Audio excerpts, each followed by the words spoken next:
Good morning. This is Siku the Scuffed coming at you live with more Nier Automata. So last time we got through what I would call the boring part of the game, where we just sort of have to run around in Route B, doing a bunch of stuff that isn't especially interesting because there isn't too much added. Today will be a little bit different.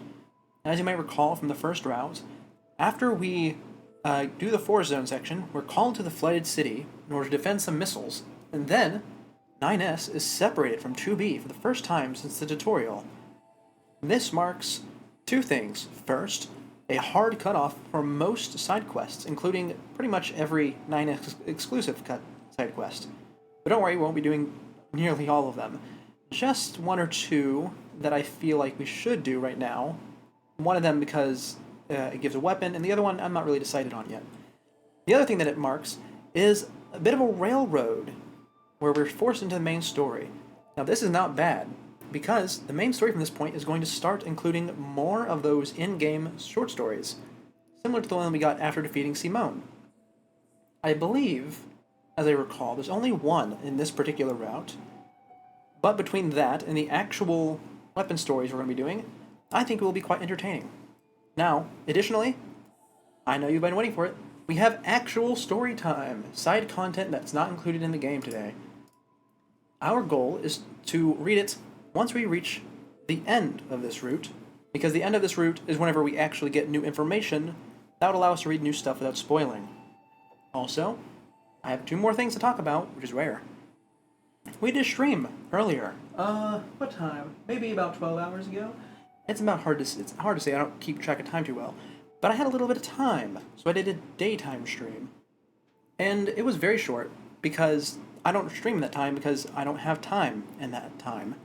But I'm going to be trying to squeeze in a few more of those, maybe a bit longer than 1 hour, in these next coming days. See how it goes. I expect it won't go well, so you don't need to bother with it. I'm not doing Nier there, or Ace Attorney. I don't want to do anything that would, the usual people wouldn't be able to see. Right at 2 a.m. for you. Aye, yep, that's what I thought. Oh, and I had one other thing to talk about. Oh, right, I've decided that I actually do want to do Nier Replicant here. This was something I was sort of debating with myself before starting Automata, because I knew I wanted to play a Nier game. I didn't know which one I wanted to play. The reason I went with Automata is not necessarily because I prefer the story, but because I much prefer the gameplay. You see, I love Nier Replicant, but there's one issue with it. If I play it, I have a feeling it'll be a bit miserable for me. Because every side quest, almost every side quest in that game, is really interesting. Like the people tied to it, or the consequences thereof. But almost every side quest is a fetch quest. A really, really boring fetch quest. Not to mention, the game itself gets a bit repetitive. Though that wouldn't be too bad, considering there's a lot more side content for that game that I could read. Though we'd probably even end up burning out that with how repetitive the game gets. Oh, you're usually up that long. Okay. Well, as I was saying, since I've been enjoying Automata so much here, I decided to, do Replicant once we're done here. We probably won't jump straight into it, similarly to how we aren't going to be jumping straight into the final Ace Attorney game once we finish the one we're working on right now. We'll probably pick up a game that I dropped previously, like Dark Souls 2, or we'll be picking up a new one, depending on what comes out between now and then. Because I don't really know when this is going to be finished. Probably before the end of the month. I mean, well, it could be, depending on how many Nier streams I do. But it will at the very least be done before the end of February. That much is certain. So, with all that out of the way, let's get started. We have just a handful of side quests to get through before we can get into that main story. Actually, I need to pull up my list of side quests so I know which ones I wanted to do. So I did actually write these down so I wouldn't get distracted by the endless horde of them about the world. Let's see, I can't do that one. Oh, I can do this one. Okay, there's one I want to do there. And there is... Oh, I wanted to do that one. I don't want to spend all that time doing it. It's taking a long time. Okay, we're going to do the quest from our operator, because there's a weapon behind it that I want to get, and it's exclusive. This quest is exclusive to 9S. And I want to do a meals quest, because I really wanted to do that one in the last playthrough. I just cut myself off of it. I saw the live notification when you woke up and thought daylight saving times had come? Oh no, don't worry. Wait, for this one? Or the other one? I assume the other one. Because this one's at the same stream as normal. Same stream, same time. Ah, stuttering. That's fine though, we're not reading. We can stutter as much as we want. Now then. Talking to 9S, not 9S, Pascal is the end of the forest quest, which immediately triggers us to go to the flooded city. So we're going to go to the flooded city first, so that the enemies don't spawn around the thing that we're trying to grab. Shall we? Oh, I should note, the main story is still going to take a while to do. Because even though we do get separated from 2B after the flooded city section, and there is considerable amounts of stuff that we miss out on, we do still have to do the factory section. Because as you might recall, 9S is controlling a machine during that, and we can actually control machines anytime we want if we hack into them before they aggro onto us. And you actually need to do that for one of the Colosseums, because you get to play as machines in one of them. You can only play as machines that you've previously hacked. Oh, you saw the notification at 2 AM. Aye. That would certainly confuse anyone. Well, don't be too stressed about it. I'm gonna try and fit more of those in these coming days. See if I actually can or not. And if I can, I'll probably make it a regular occurrence. That way we can have something for the English-speaking, like, majority people time, and then something for these normal times that I do. Because I have a messed up schedule. Really funky.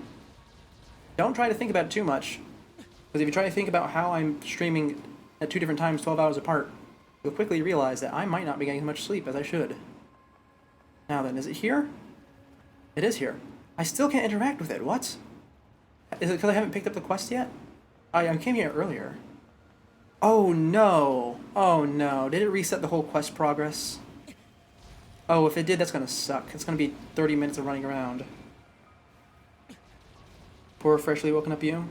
Did wake up really fast though. Oh, I'm glad you're so excited to be here. It's always nice to see. Oh, I was about to say here, but then I realized I do not hear you. I just see your messages. It's a bit of an odd thing, isn't it? Anyway, we need to go pick up Emil's quest and really, really hope that we don't have to run through the whole thing again, because I do not want to navigate the underground desert again, and I don't want to run to the middle of the forest zone again, and I don't want to run all the way around the amusement park again. But I do at least remember where they are. Let's see. This, not that one. This is the closest one. It's nice to see, though, that I've remembered where everything on the map is by this point. Though, to be fair, it'd be a bit surprising if I didn't, considering how much time I spent running around looking for weapons off stream. Oh, you consider yourself lucky that you found me? Thank you very much. Don't worry, I don't ever intend to stop doing these stream times. If I do, something has changed drastically in my life that was unforeseen. Now let's see. Over here to the mall. The mall, the good old mall. This is a... I think I noted this last time. It's a bit of a strange location. Oh, I get to see new games? You did mention previously that you don't play a lot of the games that I play. Let's see. Now, where is that flower hidden? Ah, here it is. What? What? I can't interact with it. Why? What's happened? Oh, it's because I haven't gone and seen Emil yet. Okay. Every time I think I'm about to start the quest, I realize there's a step I'm missing. Yeah, in order to do Emil's quest, you have to actually meet him outside of the initial cutscene. He should be running around the desert zone. And luckily, I will say, we won't actually have to go through all this in the next route, because the next 3 routes, which are the last 3 main story ones, are directly tied in, not directly tied in, they're a direct follow-up to these 2. So someone's been the only one in comment so far? Hoping you see another one you know well? Oh, I certainly understand the joy of watching someone play something you know well. There's a lot more to talk about, especially if they're struggling. Anyway, what was I saying? Oh, right, I should explain 3 routes. So, routes C and D are really interesting. So I'll just say right now, Route E is just a continuation of Route C and D. Route C and D themselves occur simultaneously, and you play them going back and forth between the characters whose stories are being told. It's really interesting, but also, if, like me, you decided to use the Blades pod program, it kind of breaks the game, because you can get through certain boss fights so fast that the ending cutscene doesn't even really play, so you just sort of end up as the other character out of nowhere. To combat that, we simply will not be using the Blades program during boss fights. Anyway, hello Emil. You have loud music as always. Also, Emil's shop should get a lot better in the new routes, because he will start selling weapons, I believe. Actually, I think his equipment is based off of where you find him. Yep, I know. I don't really want to know where you live, I already know. Now that I've met you once, it should count the quests, right? My active quests? Not quite. Okay, but I have met you. I'll talk to you one more time, just to be sure. Can I aggro something? No? You're just being difficult, as always. Come on, Emil. Talk to me. Welcome. There you go. Oh, and your inventory changed. How strange. This is actually one of your really, really good inventories, but unfortunately I hacked every item I need into the game. Also, my overlay froze. I've been having this issue a lot lately. I don't know why it's doing this. I think it's just because Twitch kind of sucks at times. There we go, it's back. Thanks, Brenda. Anyways, I now talked to you. So if I go to the forest, either I'm going to pick up your quest for the first time, or second time, or I'm going to have to look up why your quest is not showing up. Because your quest is a really, really, really important one that I really, really, really want to do. Oh, I suppose I should explain why Emil's important. There's 2 reasons. First is that he's actually one of the 3 characters in this game who existed in Nier Replicant. Or at least a version of him existed in Nier Replicant. And this Emil we see is a clone. As he described previously, he just sort of started cloning himself when the aliens came down to make fighting easier. And the other reason is because he actually has an ending exclusive to him. Now, there's a lot of endings in this game. 27 of them, with the first 5 being canon. Ouch. That has long range. Oh, he's following me, that's why. But, Emil's ending, ending Y, it may not be canon.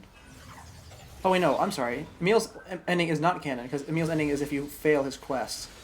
But Emil's quest, which involves one of the endings, is actually really kind of important, because it gives you more connection between this game and Nier Replicant. Size of the commercial facility. Which Novius has been bullying you recently with constant problems. I bet it was fun to Aye, shop aye. back when you had so many choices. We don't need such things. Don't be Oh, so and look at that, sure we can pick up about the that. quest. Sorry, Ninus, I'm We'd interrupting rather you. keep the machine life Oh, I forms. can't. Us soldiers won't have anything left to do. Unfortunately, We'll enter the a game new wants me to age hear of this dialogue. peace. And when that happens, It makes sense, though. This is we should a go shopping bit of together. dialogue that the internet I kind of could jumps buy you, on. I don't know, a t-shirt maybe? That line right there about the Something that looks t-shirt, good on you. that's what made them go crazy. T-shirt? What? Because people Not interested? love drawing 2B and cosplaying as Here her. it comes. And drawing her and cosplaying as her with That's the a promise, t-shirt right? also became briefly popular because of this conversation. Especially because it's one of the few times when 2B kind of plays along with 9S. Anyways, let's pick up the Emil quest. Please don't make me start over. If it does, we have a... You know, regardless of whether it makes me start over or not, we're going to just do story time immediately. I want to read weapon stories. Sounds rough. Something. It's like something. So, if you. Yep, find the other lunar tears. You got it. Okay, come on, keep my progress. Please, please, please, please, please, please, please, please. Yep, bye, bye, Emil. Let me see. Emil's memories. Oh, we have to start it over. Okay, you know what? Where's the storytime overlay? Get it out. OBS, I'm here. I have so many tabs open. That's not it. There it is. Story time. And we need to shrink it because we're doing weapon stories. Or we can just move it over here, I suppose. It'll still cover up the weapon stories a little bit, but that's fine. So, it's time to pick our 3 weapon stories. Let's see, all weapons. Let's do one of the fists this time. Actually, we'll do the Cypress Stick as for one of them, so let's write that down. Cypress Stick. We need to write down the one we do, so we don't repeat. let's do the Type 4-0 fists.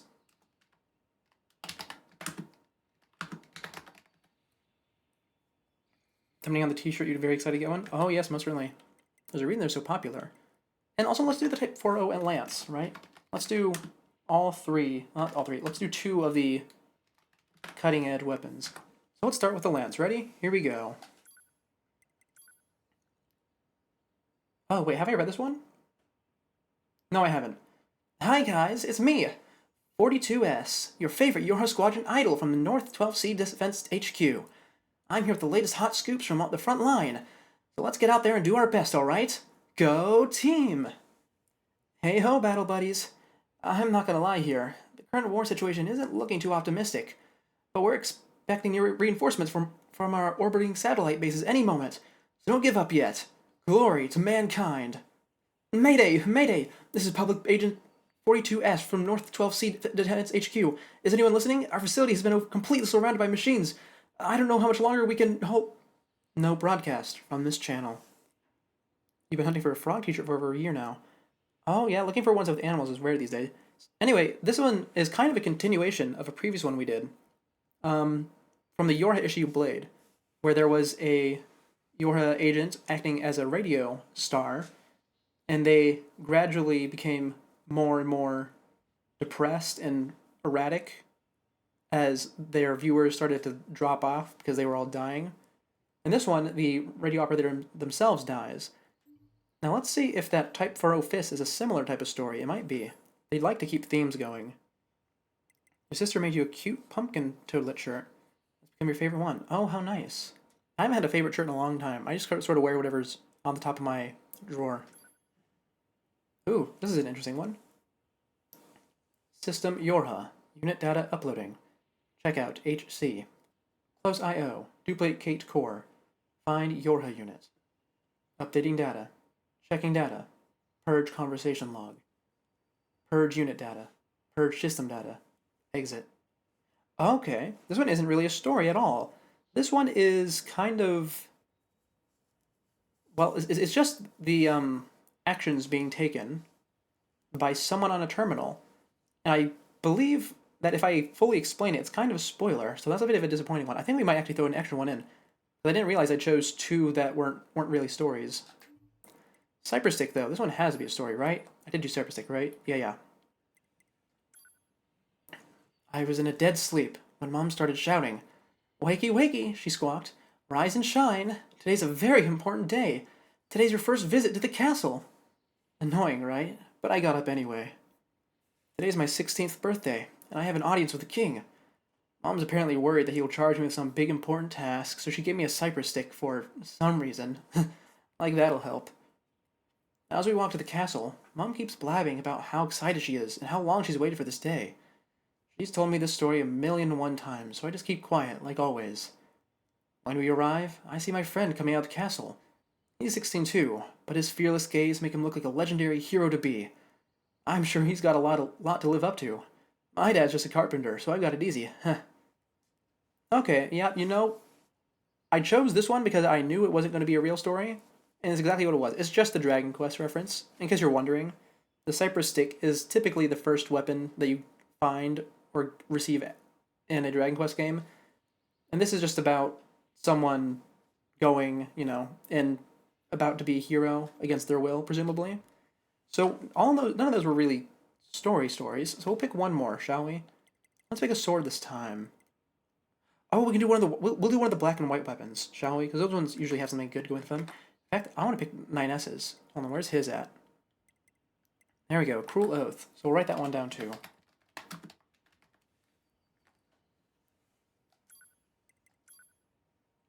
Once, long ago, there was a group of 7 boys who were born in the same village. Though they were not brothers by blood, they treated each other as family. One cold night, a fortune-teller appeared and warned of a traitor among them. The boys laughed it off and went about their business, but the next morning, one of them lay dead. With each passing night, another boy died. The survivors grew more and more suspicious of each other, each harboring terrible doubts about what would happen to their brothers. On the morning of the 7th day, A single survivor stood tall, cleaning the blood from his hands. He chuckled to himself. Better go find the traitor. Ooh, yep, this is exactly the one I remembered it being. This is actually one that I want to talk about a second.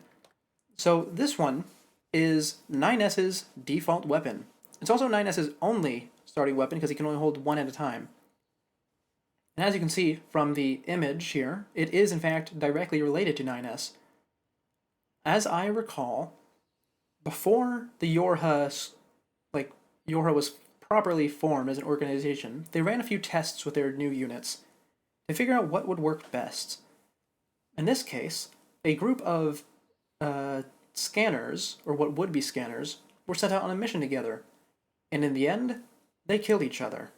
This is because the personality template used for the Type S androids is not known for being stable. It's rather volatile, actually. And so in order to counteract this, all the S-type units simply work apart, because they're too valuable not to use. And this is the exact type of personality that is in 9S, and it will come up later. So this story is a bit of foreshadowing, and a bit of a hint into 9S's inner psyche. Now we don't need to move the story time back, because next time we do this, we're also going to have text on screen, whether it's a weapon story or an actual in-game story. Or, wait, no, those would be the next two, because we're saving the long story for last.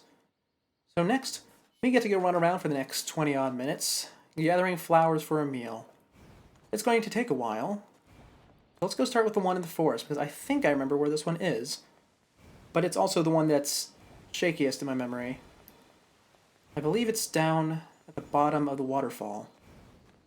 And then the one in the desert we had to navigate underground for, and that one I will have to look up, because it's in this kind of stupid spot. Oh, there's a side quest there. We're not doing that one, though. Then there is one in the amusement park that's really easy to find. It's just in the corner near the save point. And then there's the one at the flooded city, and that's the one that we haven't done yet. So we won't skip through that one's dialogue. Until then, we don't actually have much to talk about in-game. We just kind of have to mindlessly do this. So let's talk about something else, shall we? I don't have... What do I talk about? I didn't actually do much today. What? No, I really didn't. I was just sort of getting ready to go help my family or something. Right? We'd better let Emil know. One of your favorite parts is hearing me use phrases I've never heard before. What's up? I do try to use It's located in... Stay right there. unique I'm coming. phrases in words. okay. I actually have a list on my phone and notepad. Anytime I'm reading a book and I see a phrase Sorry to keep you. or a word or some Now that I think about like it, a this term whole that's being area borrowed was from once- another language, Are you whether it's accurate or remembering not, something? I write it It's down all so that I pretty can look up the meaning of it and try and work it I into seem my to have a memory of vocabulary at some caring point. for this flower a long time ago. Not all of them are But the especially useful, sand but kept expanding. there are some The words that flowers I gradually can't really wilted. think of how I would describe them Now that I without think about it, shortening them to something that else. was around the same time I You mean humans? Anyway, we're gonna match this dialogue now. I'm just sort of talking over Emil. He's just talking about how he was around before the humans were. Like, not before the humans were, but before the humans stopped being around, like, before they disappeared. One of the phrases from your language. I don't know. I will say, as far as phrases are concerned, I don't use many that are from different languages. It's mostly just from different parts of the English-speaking world, because I have family that's kind of from scattered areas. There's some from the southern United States, some from the Philippines. Actually, that's it. That's just those two areas. But it's you know, I get some weird stuff, especially considering that my immediate family doesn't live in either of those locations anymore. The next one we need to do is amusement park. That's the next closest one, at least. I don't want to do the forest. Not the forest. I don't want to do the what's it called? Oh, I've forgotten the name of it. The desert. The desert. I don't want to do the desert until I have to.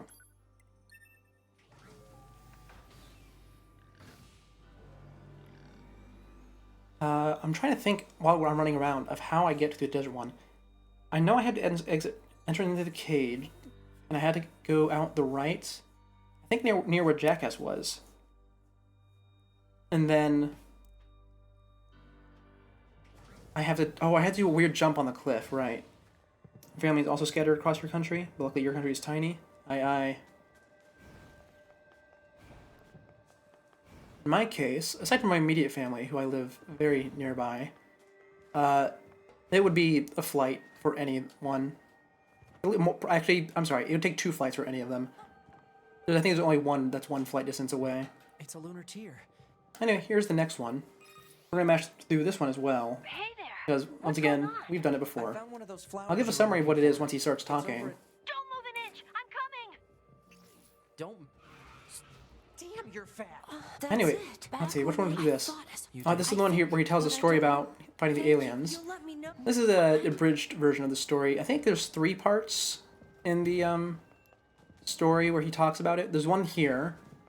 There's one in the side material. It's actually in a CD, like a drama CD, where it's actually his perspective of the day the aliens came down. As always, it's quite silly because it's from his perspective exclusively, not during his backstory, and he kind of keeps an upbeat air around him during those times. And then the last one is somewhere in this game. There is a storybook section, I believe, where he talks about it. But I think it's actually a storybook section narrated by him, so it might be during his one of his quests, because he has 2 quests. And I know he talks about his past during both of them. Oh, so I guess that's actually 4 or 5 sections where he talks about it. Either way, it's more than I remembered, but either way, it's very out of the way to find. Anyways, it's time to go run in the desert for a while. These other flowers haven't taken nearly as long as I thought they would, but this one might. Because I don't recall the best way to get there. I think there's an entrance to the underground over here, so we'll check this. Is this an entrance to the underground? It should be.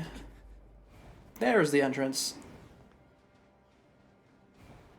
Oh. Okay, what was the path that we took? I recall something from the, we looked it up last time to find it. There's something about taking a big U-turn. Or like a big horseshoe shape. Oh yeah, I can see it on the map. Big horseshoe shape. Wait, nope, never mind. I can't really. We're gonna go over here anyway, because I think it was near where Jackass was last time, during the Amnesia quest. And I think that was over here.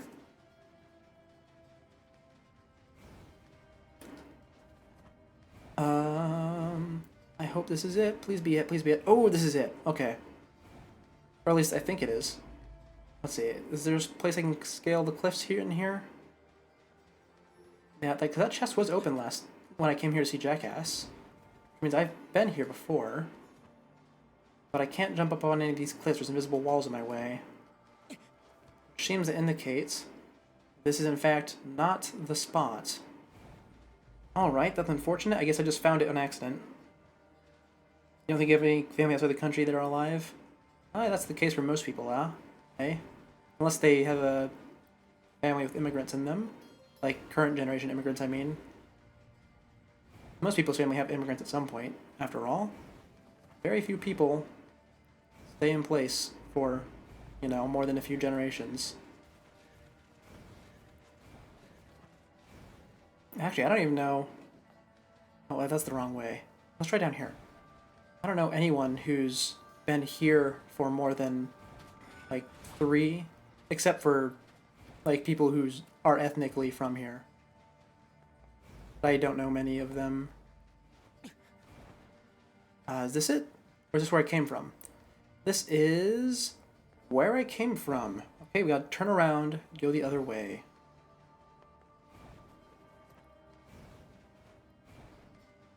Let's see, where else could we go? Probably to the left of the weapon door? You think you're one of those few people? Your family's been in this country as far back as your mom is found? Oh, I see.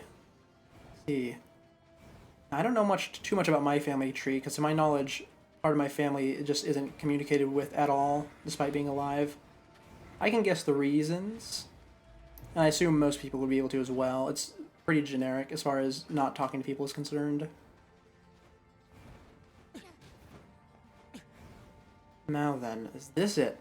This is looking like it, but then again, I probably said it for every spot in the desert I came up. Oh, okay, this is it. Okay, there's a weird jump I need to do somewhere. Where is it? It's not that, is it? Do I need to climb up here? That's the chest I was at previously, right? Oh no, don't tell me I just jumped down and got stuck. Okay, I'm not. Let's jump over here for a bit, shall we? That's an invisible wall! Oh! Oh, the game is evil and cruel and wicked. Oh, I hate you, game. Why must you make this stupid optional tunnel section so horrible? What was Yoko Taro thinking? I don't know. I think he was like overweight and depressed when he made this game. So he could have been thinking literally anything. Though knowing him, he was probably thinking about how much he wants 2B to step on him or something. Okay, back into the tunnels. And right where we left off. You don't talk to your extended family because I think autism is fake. Oh, yeah, that's not great. Not great at all. Let's try this path. That's a box I've already opened. How about this one? That's a dead end. I feel like I've checked every passage down here so far. Oh, here's another end spot up. Is this it, or is this another just regular exit? Ooh, this looks like it. Yeah. Oh well, there's a crate here that I haven't opened. Well, that's not a good sign. That's a regular crate. Ouch. What's in here? Not a weapon. Oh, I forgot about these. Oh. Ooh. Do we want to go around and find all of these? These are super hidden, like all around the game. These are the archive reports that detail the connection to the previous game. One of your aunts is very cool. Always nice to hear that. Let me see. I don't remember how many of these there are. I'm sorry, I'm getting distracted. What format did they take? Okay, short form format. So if I got all of them, it might be enough to warrant a single story time. But yeah, I remember those. I remember that was a huge pain to find all those the first time I played the game. Maybe I do that off screen once we get far enough in the game that I actually could get all of them. But I think some of them are locked off in a later section of the game. In fact, I know one of them is. Oh, this is it right here. Okay. Yeah, I love anything that ties this game to Replicant. It's always great. Anyway, this is it. This is it. There's the flower. And a box. Is this going to be another report? Please be another report. Now that I remember they exist, I want all of them. Oh, no, it's a different one. Mysterious Lithograph 4. Was that a code that I actually had to break, or is that something just that I can read? Oh, okay. That's also a reference to the Replicant, but not in the one that we are especially interested in right now. It's a lunar tear. I'd better tell him. Anyways, I think this is the last one that we've already done. What's up? So now we can get into the actual story, which is fantastic. We love to see it. As Oh, sorry. Emil, I'm going to let you talk for a second because I need to check my thing. Okay, there we go. I'm good. Back into the game. But the alien, I lost. Yep, talking about more about losing to the aliens and being really, really old. Also, I think I've noted this before, but there is zero explanation as to why Emil has stuck himself into this this cart. He just sort of has, and we are okay with that because he's Emil and he does whatever he wants, and it works because in lore he is the most powerful individual entity in existence. Obviously, that's not as impressive when you consider two of the main antagonistic forces are collective existences, like the aliens and the machines. But the fact that he's able to stand up to both of them at the same time by himself really is quite absurd.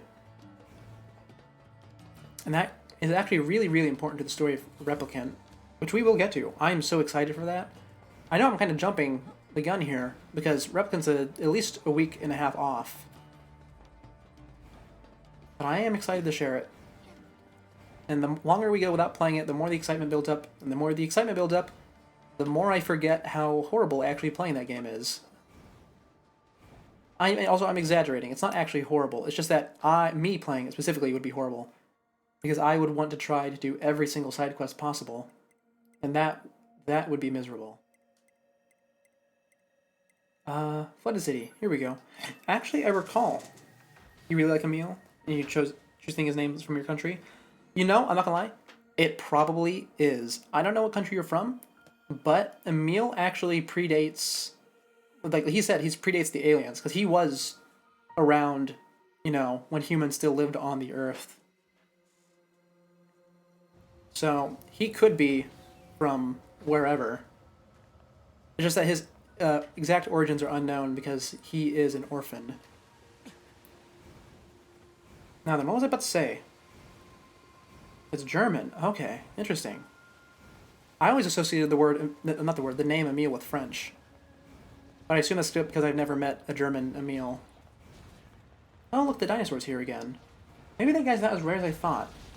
I recall in my first playthrough, I'd spent probably an hour just resetting this area over and over, trying to get it to spawn for the bestiary. I suppose it's not that big of a deal, actually. Now then, once we get this flower, I'm going to do another set of weapon stories, because I want to read more. Hold on, this one always has a weird hitbox. Here we I are. should probably tell Emil about this lunar tear. We'll actually let them talk this time, you know, without mashing through Sorry it. to keep you. I didn't even contact you yet. Emil, are you okay? I just remembered.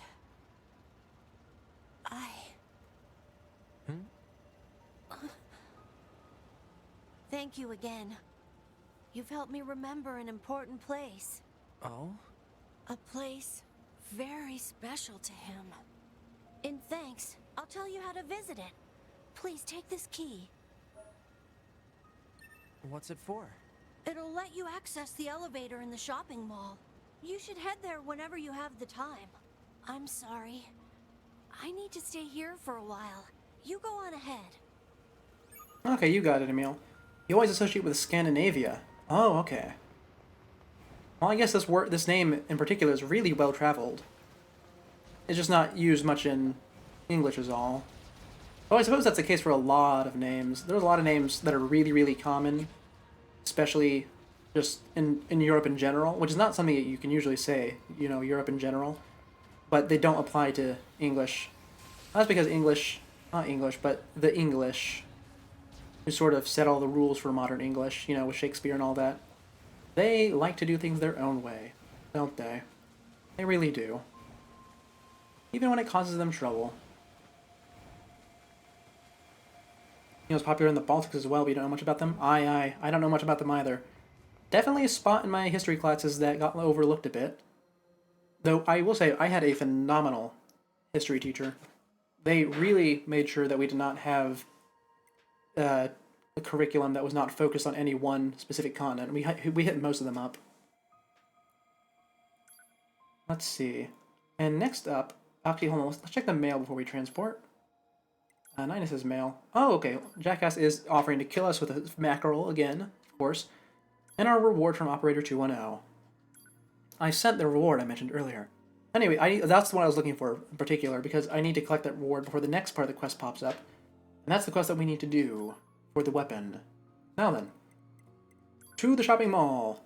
It's time to go unlock one of the secret areas of this game. Also, undoubtedly the most popular secret area. And we will see why in a moment. I'm not going to spoil anything.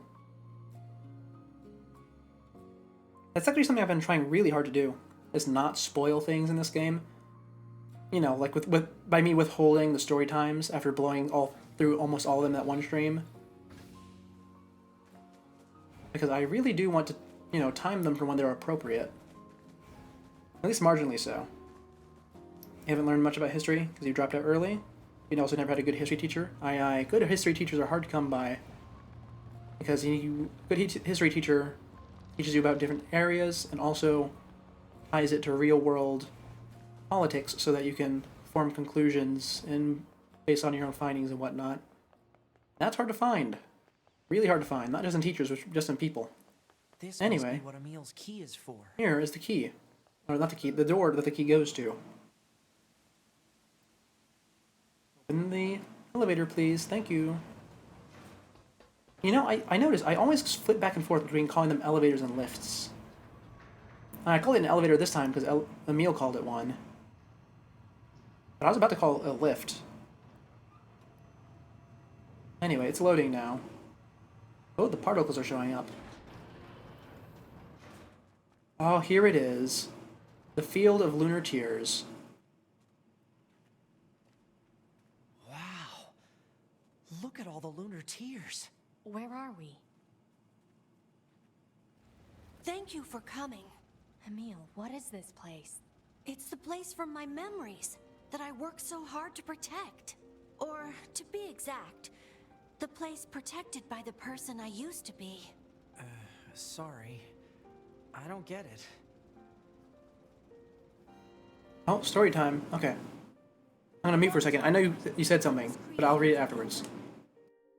A weapon that could adapt to any environment, and one capable of total destruction. You're a weapon? When the war against the aliens started, I decided to strengthen that weapon by creating copies of myself. Interesting. So, in truth, I'm only one of a countless number of Emils. We, I guess, worked with each other to keep our defensive lines intact.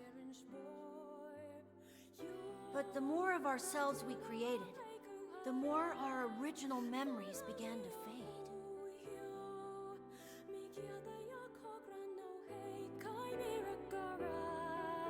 The original Emil liked this place a lot. He spent a lot of time here with people he loved. They were tough times, sad times. But the memories of that journey were his greatest treasure. And I have a few traces of those memories in my own mind. Where's the original Emil now? I don't know. There were so many of us that after a while, we just... Oh. And there's still something that all of us Emils need to settle. Ah, right. I should probably repay you for all of your help. Please take this.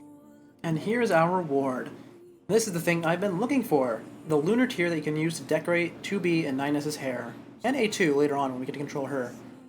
Now unfortunately, because we are in Route B, we cannot actually put it in 2B's hair right now. Only 9S's, but that's fine. He looks just as good with it. Now as far as your comment is concerned, that is quite messed up. My history teacher, she had pretty much just come back from being deployed in the Middle East.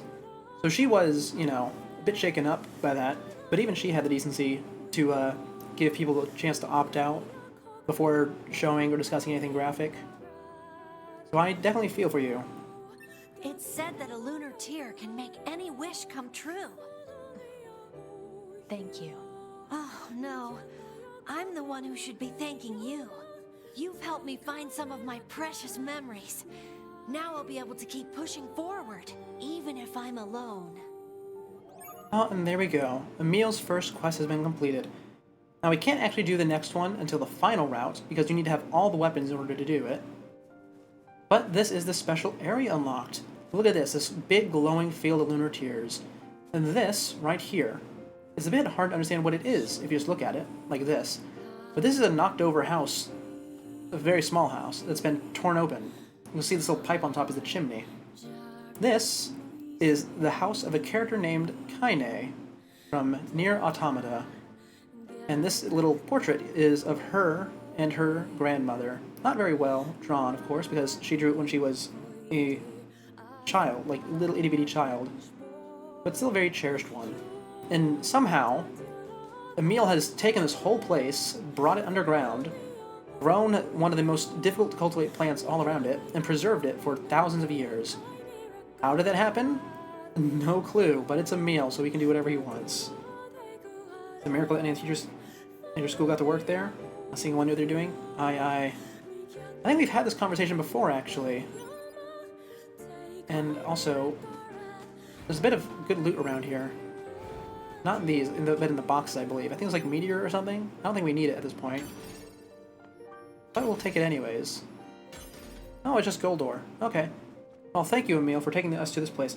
Now, something notable about this place. First of all, we will be coming back here for a different, unrelated side quest, like unrelated to Emil.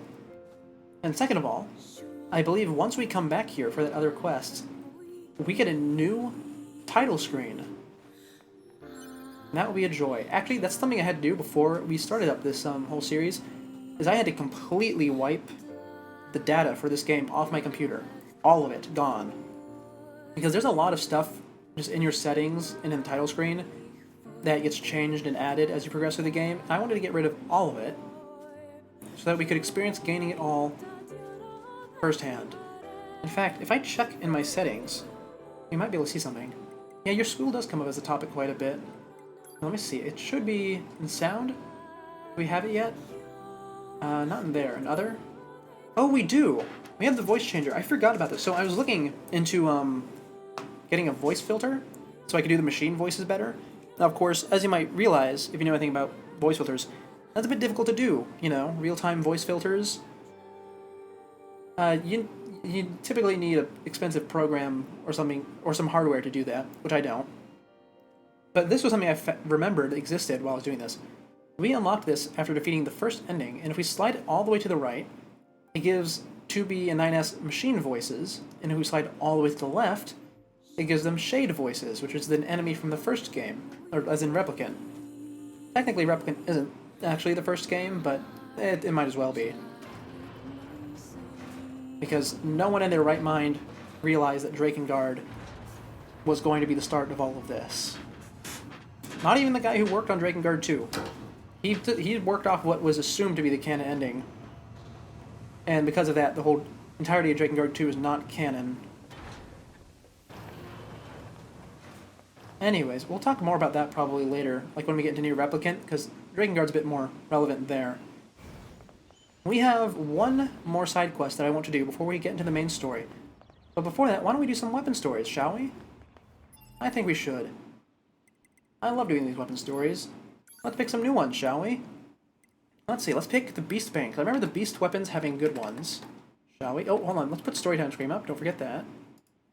Storytime with Siku. It doesn't look great on the screen, but it's fine. Now, we're doing Beast Bane. Let's see, what else do we want to do? Let's do... We did Cruel Oath just now. We'll do Virtuous Contract this time, because I want to do one of the black and white weapons. I think I have all of them at this point. Or actually, I might be missing one or two. And then let's do one more. Let's do Fang of the Twins. I remember that one being interesting. Or at least I think it is. So I have all of them written down, so let's start reading these. Twin souls were sacrificed to the twin gods and bound to an unbreakable dual-bladed axe. Whenever nicked or damaged, it would instantly repair itself. The two blades would never part. They would be together for the rest of time. The souls in the blade yearn to be as one, to grow old as one, to fall in love as one. It is why we both love the same person. I am myself. I am myself. Look at me. Look at me. Give me love. Give me love. Stop copying me. I'm not. We are together. We are one. Life or death, even if we kill our foes, even if we kill each other, our two bodies will be as one for all time. Someone separate us. Oh God, please, someone help me. Ooh, that's a bit of a spooky one. Also, it's not the one that I remember it being. I'm not sure. So, we discussed a little bit last time about how one of the appeals of these weapons is that you don't know which character it's talking about. Now, I chose this weapon because I thought it was going to be a story about Devlet and Popola, which are characters we haven't actually met yet in this game. But it's not. Which leads me to believe that this could be about one of the machine characters, or two of the machine characters, or it could be about Drakengard characters, or it could be completely original. I'm really not sure. Either way, it's a fantastic little short horror story. Bleh. I stuttered there at the end a bit. What other one did I choose to do? Virtuous Contract and Beastbane. How long can I fight amidst the bloody vortex of battlefield? Oh, I completely flubbed that line. I'll start over. How long can I fight amidst this bloody vortex of a battlefield? How long, I wonder? How long can I continue to protect what I love amidst this endless war? How long, I wonder? How long can I continue to believe in a world laden with deceit and folly? How long, I wonder? How long can I lie to myself as I despair at the dark future of this world? How long, I wonder? Now this one is a story of 2B and her inner turmoil. I suppose a lot of these are less of stories and more of poems. I think I might have been remembering the Neo Replicant weapon stories, because a lot of the weapons in this game are the same as there, and that also has weapon stories. But yeah, this one's definitely a poem about 2B, and something really interesting about it is that I can't tell you, still, why she is so torn up. Because, we haven't progressed that far yet. It's going to take a bit longer, for that. But once we get to it, we might revisit this, not necessarily to read it, but at least show off that it exists. Once we get to that point. And one more. Beastbane. Oh, a full story. Once upon a time, there were 3 princesses. The middle princess wasn't very bright, but was renowned by all as a great beauty. When she came of age, she was married off to the king of a neighboring nation. The neighboring king adored his new wife and treasured her looks above all else. He gave the middle princess 6 new dresses and 8 fresh flowers every day, and his love caused her beauty to shine all the more. The middle princess did all she could to remain beautiful for her king, but she knew time would eventually catch up with her, as it did for all. So after much hard thought, she developed a cunning plan. The middle princess had herself stuffed and mounted, so she could remain beautiful for all time. The king wept joyful tears at the sight, but alas, 2 years later, war broke out, and her body was crushed under the rubble of the castle. Ooh, spooky one. I actually remember now. The beast weapons, the reason I remember them being good is because each of the 3 of them is about each of the 3 princesses. And their 3 tragedies. And this one is reminiscent of a character that we have actually met so far, that being Simone, and her endless pursuit of beauty and how it ruined her. That seems to be a theme here, doesn't it? Most certainly, most certainly. So let's take that story time off. I know, plenty of short story times today. We'll probably have a few more, because it's going to be a while longer before we get to the longer ones. But now, we get to run around and see if we get a call from Operator about our new quest, and if we don't, we're going to look it up, because that's the last thing we need to do before progressing through the main story. So let's see. Maybe I fast travel to trigger it? That would probably be it. Go in and out of the resistance camp. That's a great way to get calls. In-game, at least. So let's see. Transport to the resistance camp, please. Also, how long was the... I don't think we actually have much more to do in the main story. In fact, I could go talk to Emil right now, if I wanted to. Because we still have to talk to him and then run all the way to Flooded City. And then do the shooting section, which is going to be a bit of a bore, just like last time. I'm not a fan of the, too big of a fan of the shooting section in this game. They're all really, really easy. Though the 3D ones aren't bad, I will say. And luckily we are 3D for most of that one. And, oh, there's the call. Wonderful. Operator 210 to 9S. Hello, Operator. Come in, 9S. I'm here. I've sent you a new data retrieval request. Please read it. Over. You Hey, got wait, it. She didn't even give me a chance to And she turn hangs up on around this 9S time. again. And I got mail. I had to go check it in order to get the coordinates, I believe. Let's do that. And then once we complete this, we will finally be done with side quests. I actually want to do quite a bit more, but I think getting through this story is going to take priority for now, because we're not doing a 100% run here, are we? We're just trying to get through, share the interesting bits. The desired contents of this request are spelled out as below. Please gather the following information for analysis. Vestiges of human life from the large-scale ruins in the desert. These ruins are what it remains of a... Well, these ruins are the remains of what was once a residential area, a complex of multiple dwellings. Photograph these vestiges and send them to me. You got it. I actually completely forgot there was a side quest that took us over here, other than the one that we skipped intentionally. We got a whole pack of rare snacks because they were getting close to the expiration date. Oh, fantastic. I don't mess with too much with stuff near the expiration date these days. I had one really terrible interaction. I mean, I'm fine with it if it's near it, but not if it's past it, because, what was it? There was some crackers or something I found in, like a bin. I don't know why it was there, but it was. And I didn't check the expiration beforehand. I'll let you know. It was very expired. But, you know, even... I didn't notice that because they were crackers. You know, it's just like hard grain or something with some salt or whatever. And then I bit into one, and it felt like I bit into a block of dust. And it just stuck to my mouth with how immensely dry it was. I couldn't taste any flavor at all. It was just dust. And it was really horrible. So I've respected the expiration dates a lot more since then.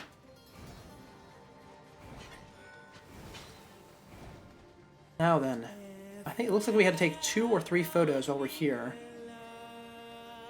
I don't know exactly what the trigger spot for those is, though. Does it want me to go up here, perhaps? The game doesn't usually ask you to take pictures of anything, so this is a bit odd. I can see on the map that it centers around here. Does it want to pick up items? No. Oh, maybe it does, actually. That could be it. That's exactly it. A shoe, huh? Must have belonged to his child. I'd say this counts as a remnant of mankind. Oh, right, she doesn't want me to take pictures of the environment. She wants me to take pictures of interesting items from around on the ground. Right. In that case, there should be one over here based on the mini-map. Counting book. What's this? It says ledger on it. Oh well, more junk for the operator. One more. According to the minimap, should be here. Is it invisible and I grab it with a scanner, or is it just up here? Could just be up here.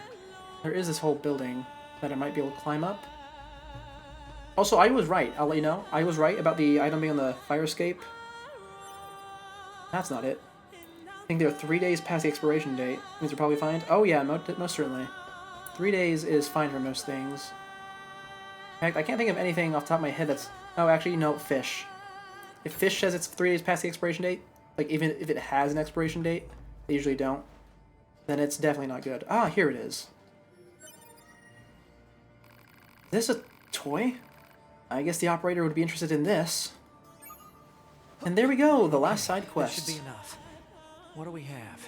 Broken toys, Dirty ledgers, small shoes. Pod, take a photo Yep. of this junk and Yep. send it to operator Thank you. 210. You don't touch me after the expiration date? Oh yeah, absolutely. No, admittedly, Operator 210. it's a bit hard to find someone who leaves Hello, meat out past the expiration operator. date. That's How usually can I quite help expensive you? stuff. I've received your data. Great. Does it seem useful? That depends on what I do with it. Oh, all right. And there we go. It is, however, Operator fascinating. softening up a I bit. was aware that humans used to live in groups, but I did not know they coexisted in such a wide variety of ways. I'm sure you're aware that most humans subsisted in small familial units. Ooh, oh, this is. I'm glad I did this Familial? one. This is some important A family is context. a group of people that share a connection by blood or social custom. Let's let them talk. If androids had a similar system of families, Operator, are you there? I've said too much. I must return to my duties. And she disconnected me. And look at that. Story over. Oh wait, more? I have additional information Oh, to more. relate. Okay. I've sent mail with a reward. Please read it. And 9S? Thank you. Man, she disconnected me again. Well, if she's thanking me, I guess it must have gone okay. Right? Purpose of question unknown. And look at that. New music to let you know that's an important interaction. Let's see, what's in the thank you letter? Black pearls, the slow program, and the blade. Type Pro blade. Analysis of the information you sent us is complete. I believe I mentioned this already, but the societal unit called a family is truly fascinating. This will be of great use for future research. Your help is appreciated. And there we go, the last side quest. So I'm going to elaborate on that one a little bit, you know, more than I usually do, which is usually not at all. Because this game actually doesn't elaborate too much on 210's feelings. It's actually one of the things that's overlooked a little bit. But basically, she, like the other operator, longs for more than being just stuck behind a desk for their life. In particular, instead of longing for the outside world, she longs for people. And she wants to form a family, be part of something. And you might recall, we actually did do a quest earlier, in 2B's playthrough, where we took some scraps from Yorha units, gave it to a resistance member who built his own family, who then killed him, of course. But the fact is, this is a common thing for androids to desire, even though they don't really understand why. And in 210's case, she kind of views 9S as a son, or she's not really sure, and really, we, the audience, aren't sure either. It's kind of hard to understand their relationship, because there's that professional thing there, and there's the android thing, and the fact that they don't really understand families. But that's why she's always so soft on him at times. But for now, it's time to move on to our main story. We're gonna get railroaded into it as soon as we go over to those missiles. It'll be faster. So let's if you mash just through some dialogue, shall we? I see. Yep, A2 is dangerous, we know. Let's stay sharp and head back to the resistance camp.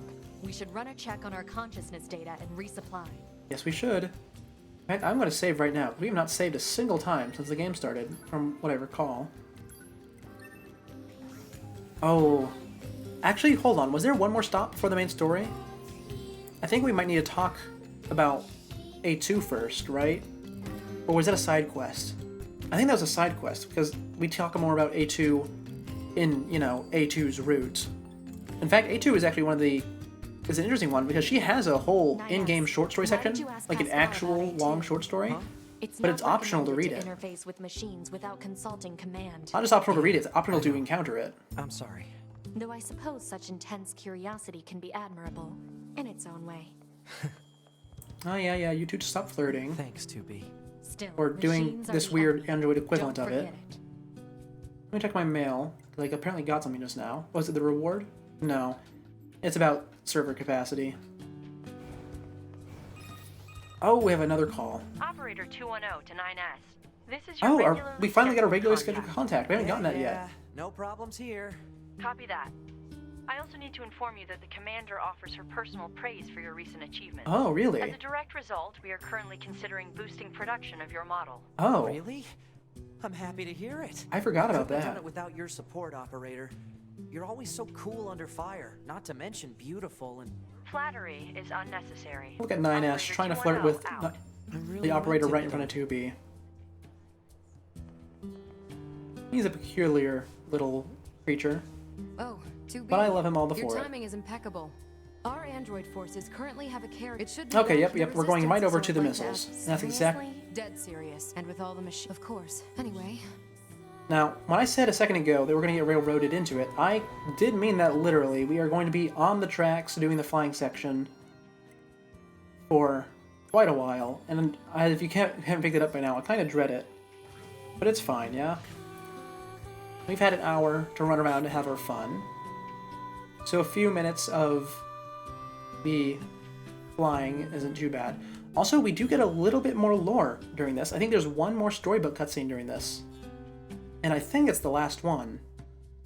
Oh, actually, no, it's not. It's most certainly not the last one. I just remember there's a few more, actually. But I think it's the last one for a while. Though, I suppose it's not really, because we're going to be forced into the story afterwards. So there's no avoiding the approach of the other ones. Anyway, storybook time. Mute. Oh wait, this is actually not storybook, it's white screen. Which means Adam and Eve. Still mute. Books, brother. Knowledge expands horizons and enriches existence.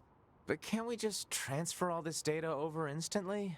Into your head, perhaps, but not to your heart. I guess. Hey, so... Yes? my name? Eve? This book says it's a woman's name. Shouldn't we be called Cain and Abel or something instead? Humans wouldn't change names so easily. Besides, you should be proud of the name Eve. Huh.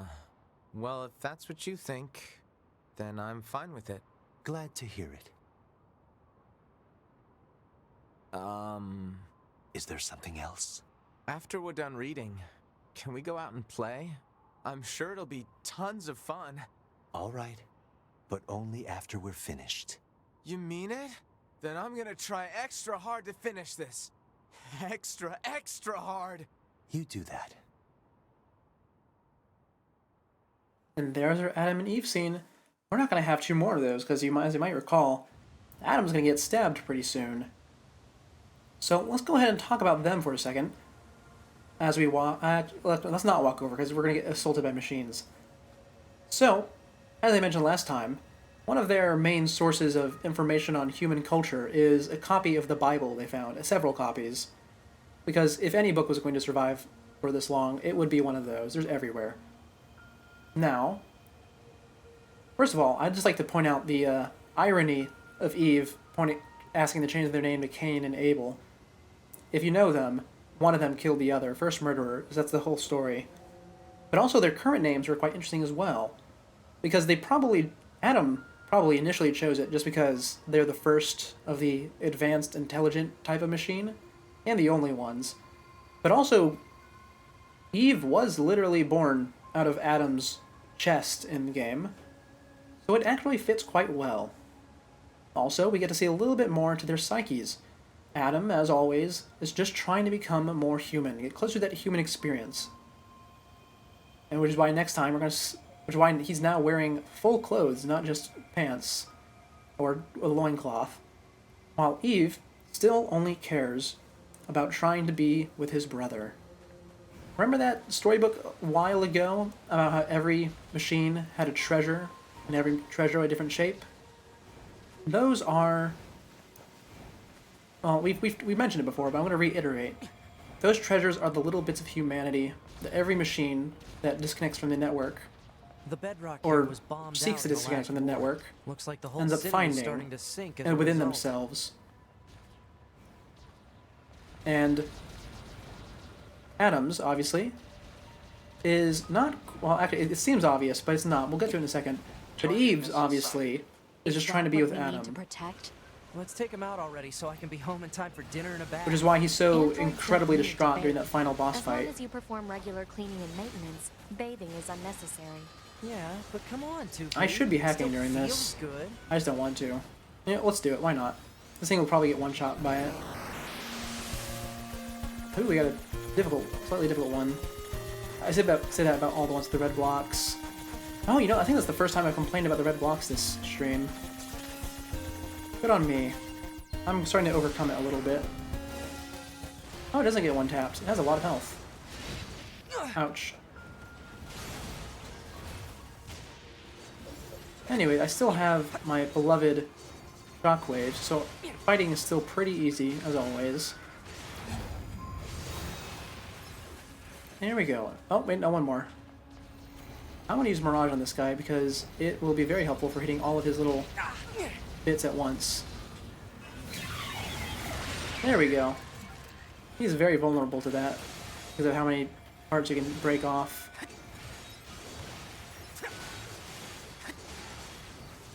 Also, I should probably update my pod program, not my pod programs, my plugin chips. I haven't touched those since the first playthrough. I think that's the last. They are of the main machines. source of your power, other than your level, of course. 2B, 9S, come in. Yes, Commander. Hello. Emergency orders incoming. The carrier ship that was set to resupply has come under attack. It's currently Where being engaged by a swarm is that of machines. thing that I've asked 2B all uses your to aim the troops in missiles? city Is it for on the missile assistance, platform? And I'll need you to I never provide backup noticed as that. well. It's not here. I'm sending flight units and coordinates now. How Good luck. odd. Out. Anyway, here's our flight units. This would be a great time You see? to sit back and get some Total water or something. In slave fact, as soon as I get in this flight unit, that's exactly what I'm going If to she do. didn't order others around, what kind of leader would she Water be? time. If you That's say fine. We so. won't die during this. Even my hand's not on the controller.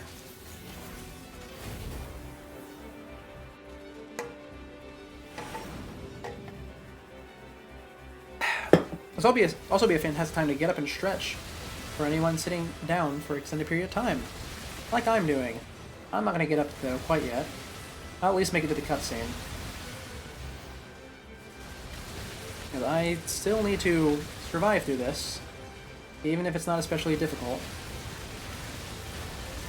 Because even though I'm not paying attention to dodging, I do need to pay attention to healing. Oh, why am I hacking? Did I hit the button on accident? I did. I forgot you have like auto aim on your hack when you're flying, so you can get the guys off screen if you wanted to. The water bottle is empty and your water is currently shut off. Not ideal. Oh, not ideal at all. No, no.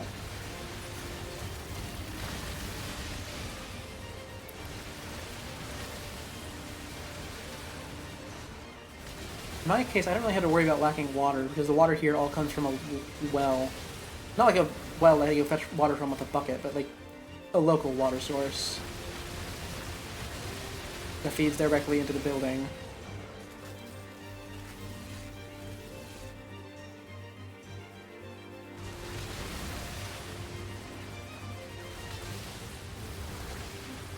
You know, I wonder how far out they're flying. Because obviously in canon, not in canon, in game, we're just scrolling over repeating water texture. You actually spot the repeats in the texture if you look close enough. Oh, I was not hitting the sword button during that. What is the sword button? That's the hack button. What was I about to say? Only for a few hours you still have to fill it before it shut off? Oh, I see, I see. Oh, there's a sword button. Oh, now I've completely forgot what I was talking about. Oh, right, I was about to say, I wonder how far out we're actually flying. I don't actually know. Anyway, look, here's the aircraft carrier. We only get to see it once in the whole game. You know, because it gets destroyed. But it is always interesting to think about the fact that they do actually have proper military forces and not just us, the small destroyed commando unit. We're not even really a unit anymore, because 2B is technically working by herself, or originally, and then 9S just sort of gets adopted into her squad since everyone else died. It's a bit of a strange format, but there is actually a lore reason for it, and as it's most things related to 2B, we will get to it later in the story. Maybe today, actually. Wait, no, never mind, not today. I just realized we had to get to Route C before we could talk about that.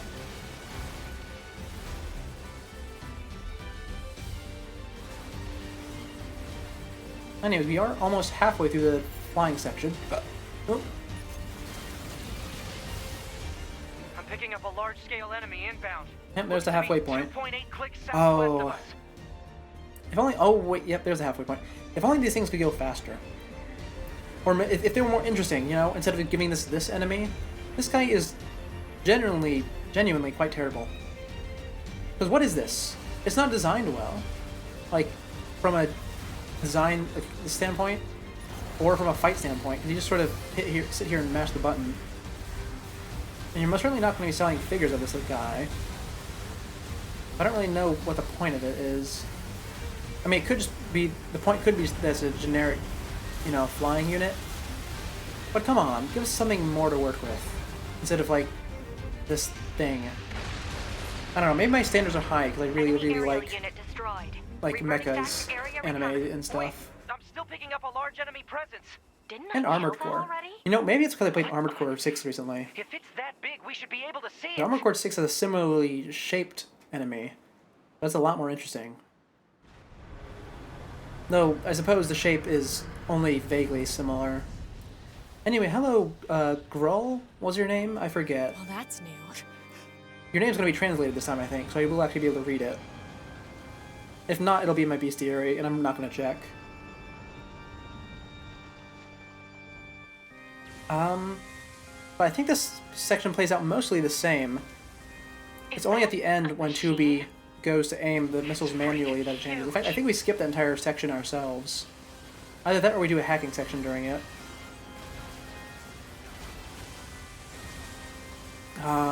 You know, at least he has some nice intro music with his pipe organ.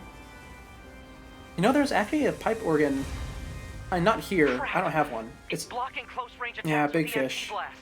We've got to I find was about to another way say, to damage right, there's a it. pipe organ in my locale. I think 2 of them actually, and I technically have access to one of them.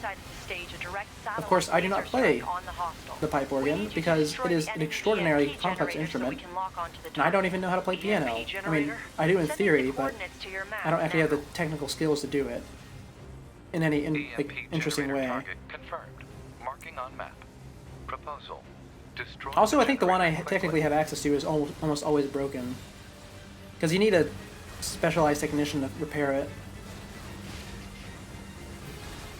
And since most people don't need to use it, you know, it doesn't get fixed unless someone puts in their request for probably a few weeks at a simultaneous, like consecutively, if I had to guess. That's fine though. Anyways, we just had to fly around the big fish, shoot its tail a bit, and I think at that point we switch, because I think 9S leaves. Upon reaching land, the unit unleashed a devastating electromagnetic wave attack. Thank you, Pod, for giving me the exposition. Were annihilated. So basically, if this thing reaches land, we're screwed. Those lasers are actually on screen. I should just let that be known. They actually got me in my original playthrough. I didn't realize that was not part of the background like the rest of this machine is.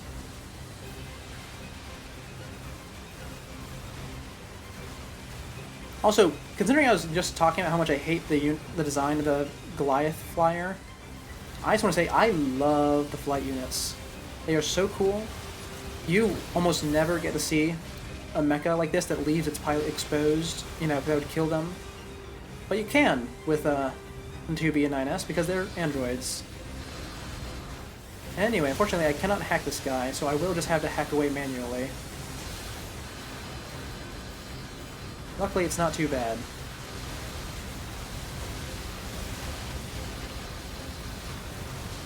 Not bad by any means. Oh, I can't actually approach him when he's doing that, though.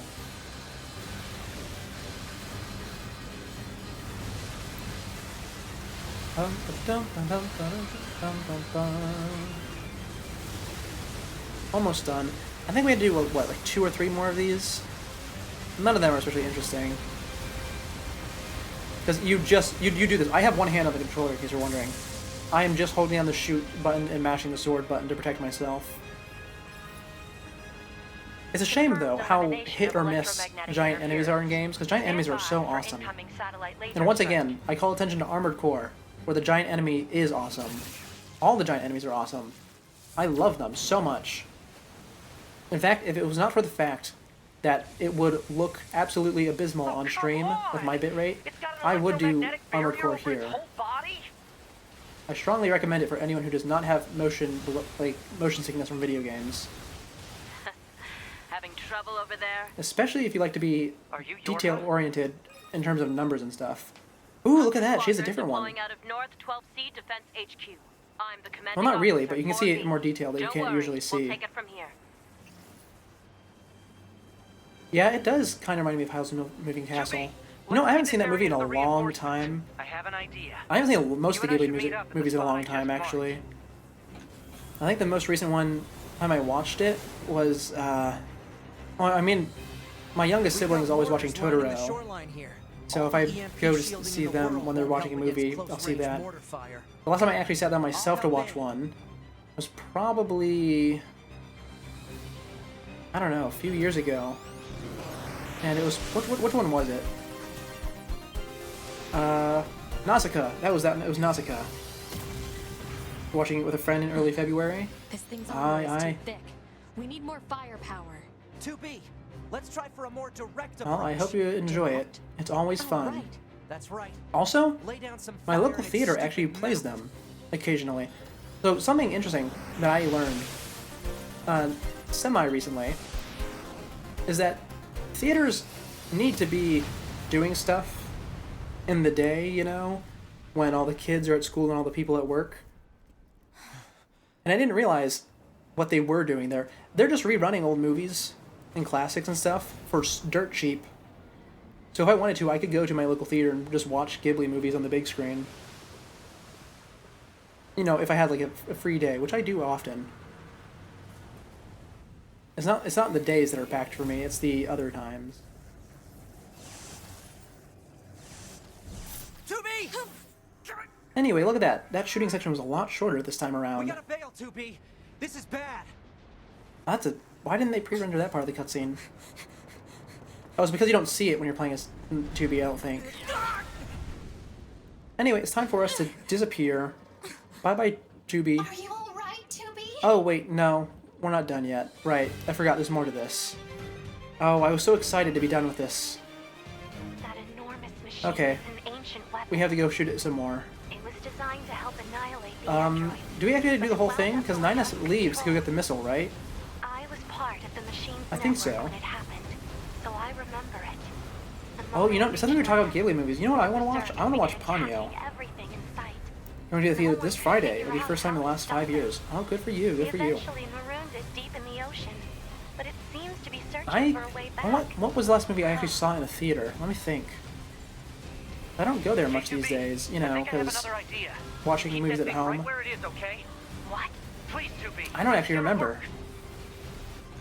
Yeah, no, I've been watching almost all my movies at home recently. Admittedly, most of them through less than legal means, but I mean, it's there, and I've been doing it since before I knew it was not 2B, legal.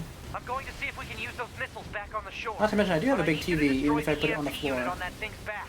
Otherwise, they're just going to go off course. Not a huge one, though. I can pick it up on my own.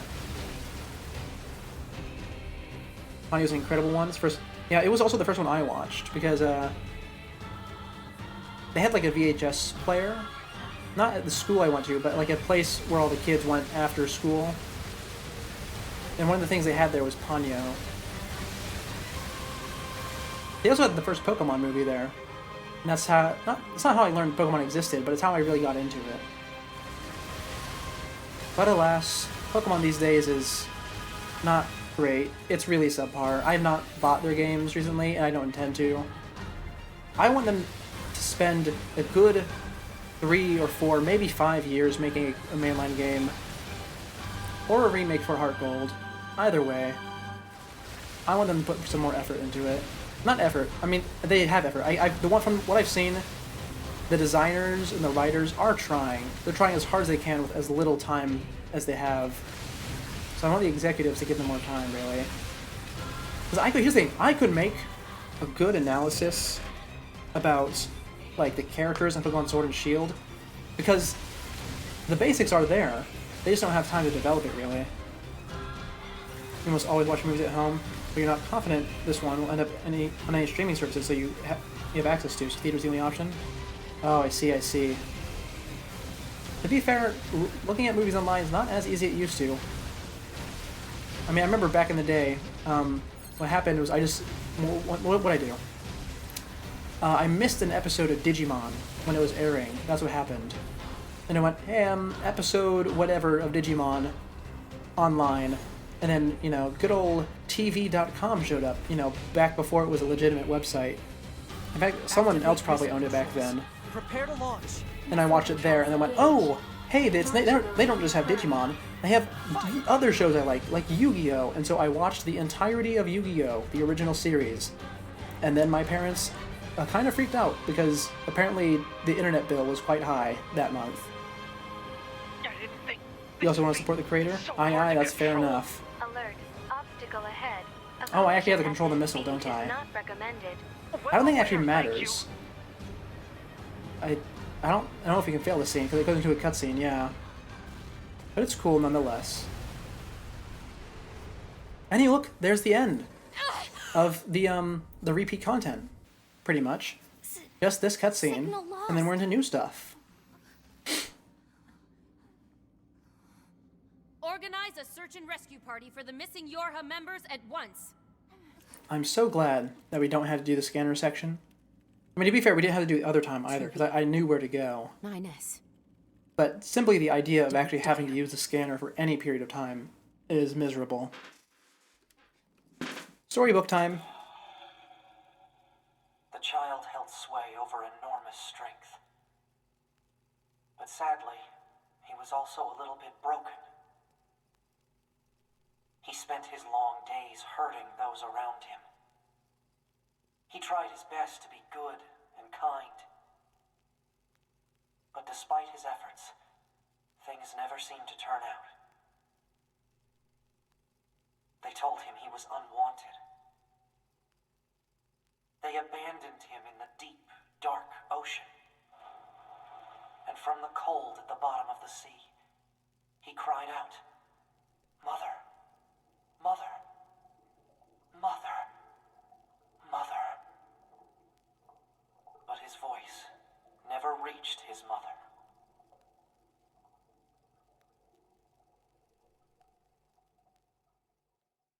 Did I say story time again? I meant to say storybook. Either way, that was a story of the big machine that we just fought. Oh, hello, pods. Are you going to auto-progress? If you do, I'm going to stop talking. Assigned to 2B. Okay, you are going to auto-progress. I'll be quiet for a little bit longer. Just a little bit, I promise. I'll start talking again once we're done. We pods often participate in the same battles. Exchanging our situational data would theoretically allow us to plan combat strategies in a more efficient manner. Proposal: data should be transferred regularly between Pod 042 and Pod 153.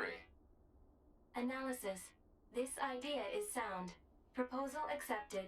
Records will be organized in time for the next situational exchange. Okay, I'm back. There's the pods, once again, and they are becoming a little bit more important. Now, before I go through this, is this a hacking space? How did I... Okay, come on, let me talk to the chat. Okay, so we have 3 things to talk about now. First of all, that storybook cutscene. That was a story of the big fish boy. He was created and he was strong, but as I said, a little bit broken. Because he couldn't really receive commands from the machine network because he was too strong. Presumably because of the big EMP shield he has. And so, after releasing his big EMP blast, after arriving on land 300 odd years ago, he was marooned in a trench, never to be heard from again. And he was lost down there, not knowing why he was abandoned by those he was created by, without any answers. Until eventually, he managed to crawl his way out and get killed. Very sad. Another machine that meets a tragic end. But alas, that's simply how it is for them. Or at least that seems to be the case. The other thing is the pods just now. This is the second time, I believe, that the pods have talked behind our backs. This time, they are agreeing to start exchanging information of their own volition on their own time. That will become very, very relevant. Next stream. So, let's keep going now to this hacking section.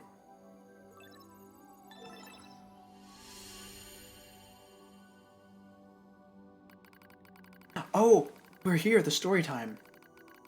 I'm not going to put the story time screen up for this one, I'm just going to read it. I find myself in a bizarre memory storage, stretching as far as I can see. It's a maze, a labyrinth, a massive interconnected network. I've never seen anything like it. It must have been created by the machines. So then, what am I doing here? I am 9S. That's all I can remember. Large portions of my memory may have been destroyed. What if I forget everything? My memories, myself, my... Okay, calm down. Calm down. Calm down, calm down. Just follow the emergency manual. Execute the memory recovery program. The recovery program begins to fill in the blanks in my memory. They drift back like missing letters, filling out a word. A bunker. 2B's plan. A colossal machine lifeform. The last resort missile strike. Preservation mode was activated at the moment of the blast. It halted most of the safeties in the network. Well, it's halted most of the safeties the network had in place. We're not done yet. We're gonna get a lot more of these. Wait, it must have been that EMP blast. Hooked me up to that machine somehow.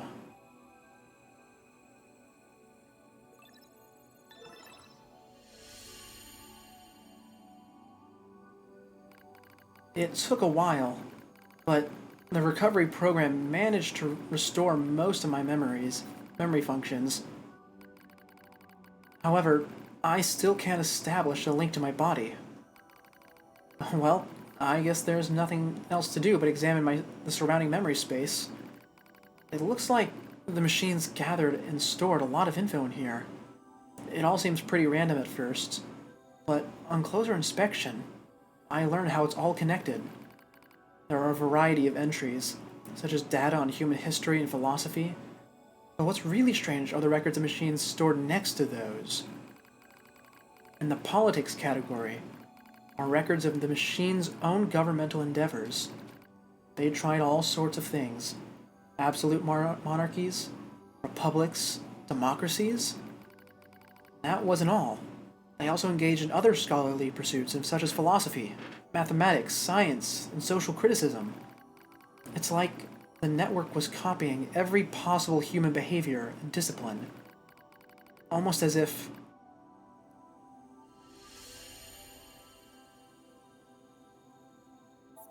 the machines are imitating humans?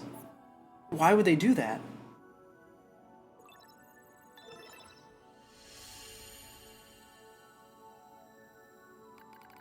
I dive deeper into the records. I can find no indication of the machines creating new cultures or values. They only imitate human behavior. The strange thing is, if a unit fails, it fails in the exact same way the next time. For example, if a machine forms a dictatorship that eventually collapses, it won't try a new type of government.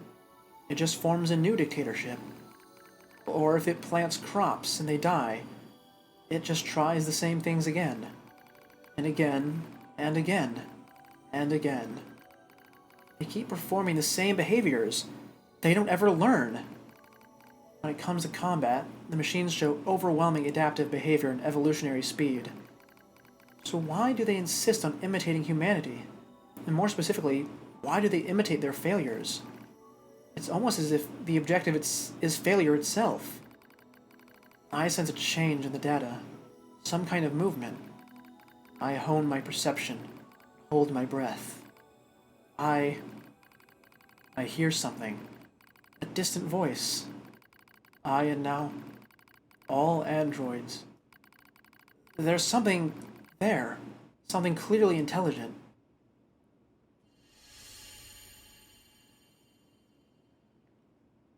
What the heck was that? Are they talking?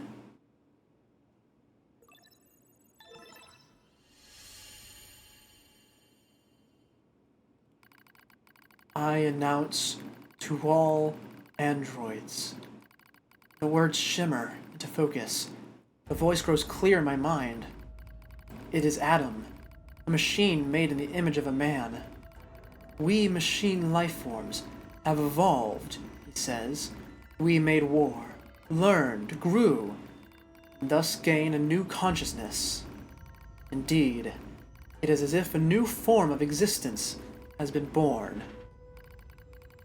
Lies, nothing but lies from a mere machine. Adam laughs. And yet, you androids claim to be alive? How very odd. You are puppets who lack even your own free will. No, you're wrong. His words flow through me, as though they were poured into my ear. How am I wrong, boy? We're... Perhaps you have a will after all, he chuckles. Perhaps you have desires.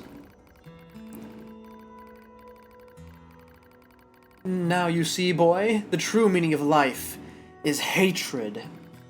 You're wrong. A vile hatred slumbers in the depths of your heart. You're wrong. The more you try to hide it, the more that darkness grows. Wrong! Wrong, wrong, wrong!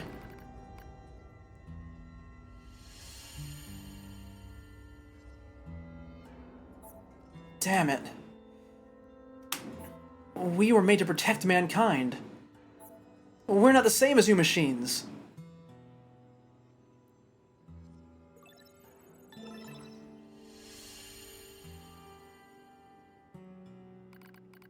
All who live are slaves to desire.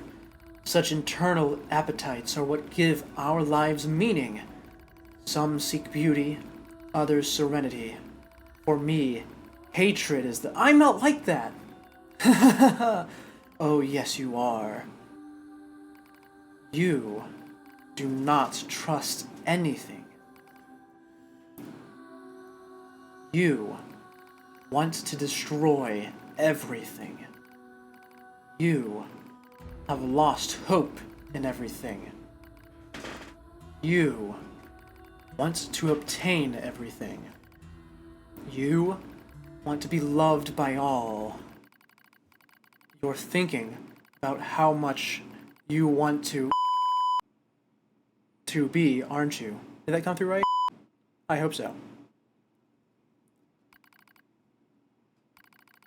Reality stained by lies. Stop, stop, stop it! Hatred pouring into you. You're wrong, damn it! Overflowing desire. I'm not like you. Your true self. Oh, did that sensor work? I tried to use it correctly. I hope it worked. We're not the same. Stop it. Stop it. It's not my fault, okay? Damn it. Stop it, stop it, stop it. Help me, no! Oh, I'm sorry. Did I mess it up? It didn't register on my end. Help me.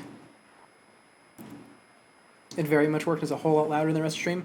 Oh, I'm so sorry. I'll turn that down a bit. I probably should have tested that beforehand. Each of the machines Anyway, treated their story time. treasures Hold with on. great Storybook. care. One treasured family above all else. Another treasured its older sibling. Another treasured its own beauty. But one more machine treasured something unique above all else. Hate.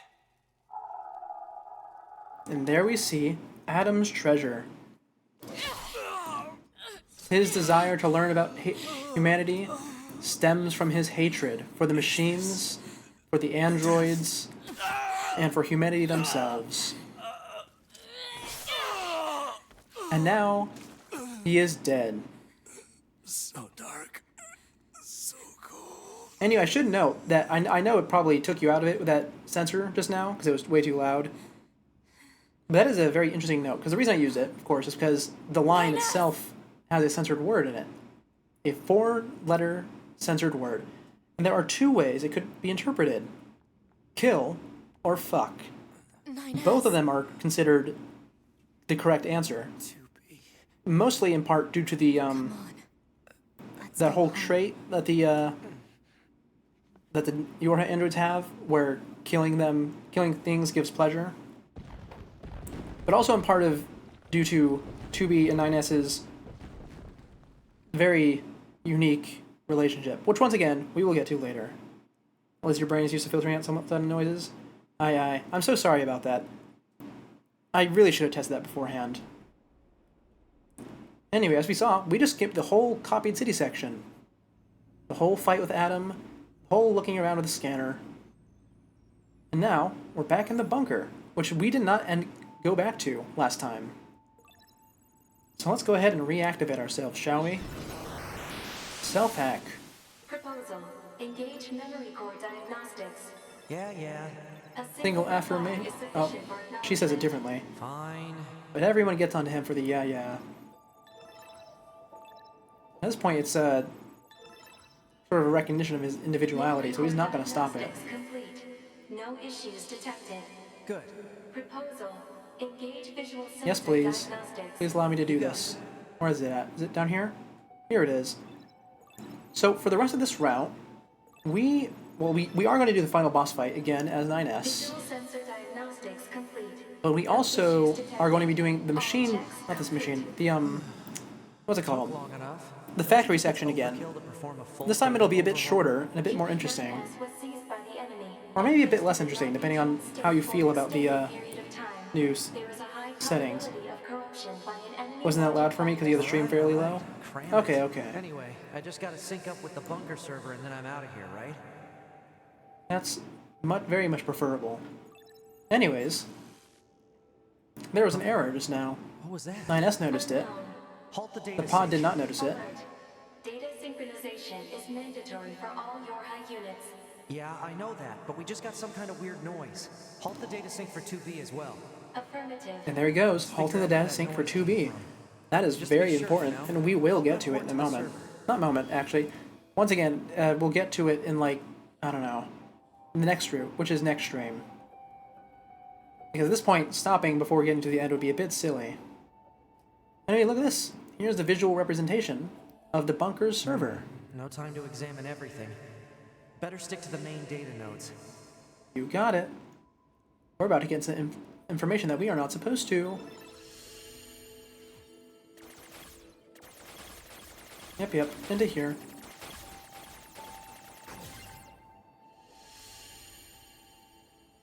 Detected. Yorha unit storage records. Storage records? Ooh, look at this. Let's see. Oh, yep, we can see the whole... Not the whole, but we can see some of the units we lost at the beginning. 12D, I think, was part of it, and 12H as well. I don't know who else here was part of our squad. Oh, there's 2B at the top. And there's 9S as well. Well, you can see we've lost quite a lot. What's the point of all this heavy security? All the black box data has been deleted, but it looks like everything else is here. Aye, aye. Well, I imagine the heavy security here is to stop you from poking around 9S, or not you specifically necessarily, but, you know, people who aren't supposed to be here.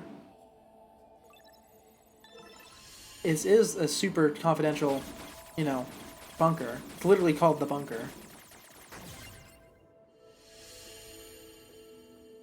Detected. Access log to Council of Humanity's lunar server. Oh, here's something important.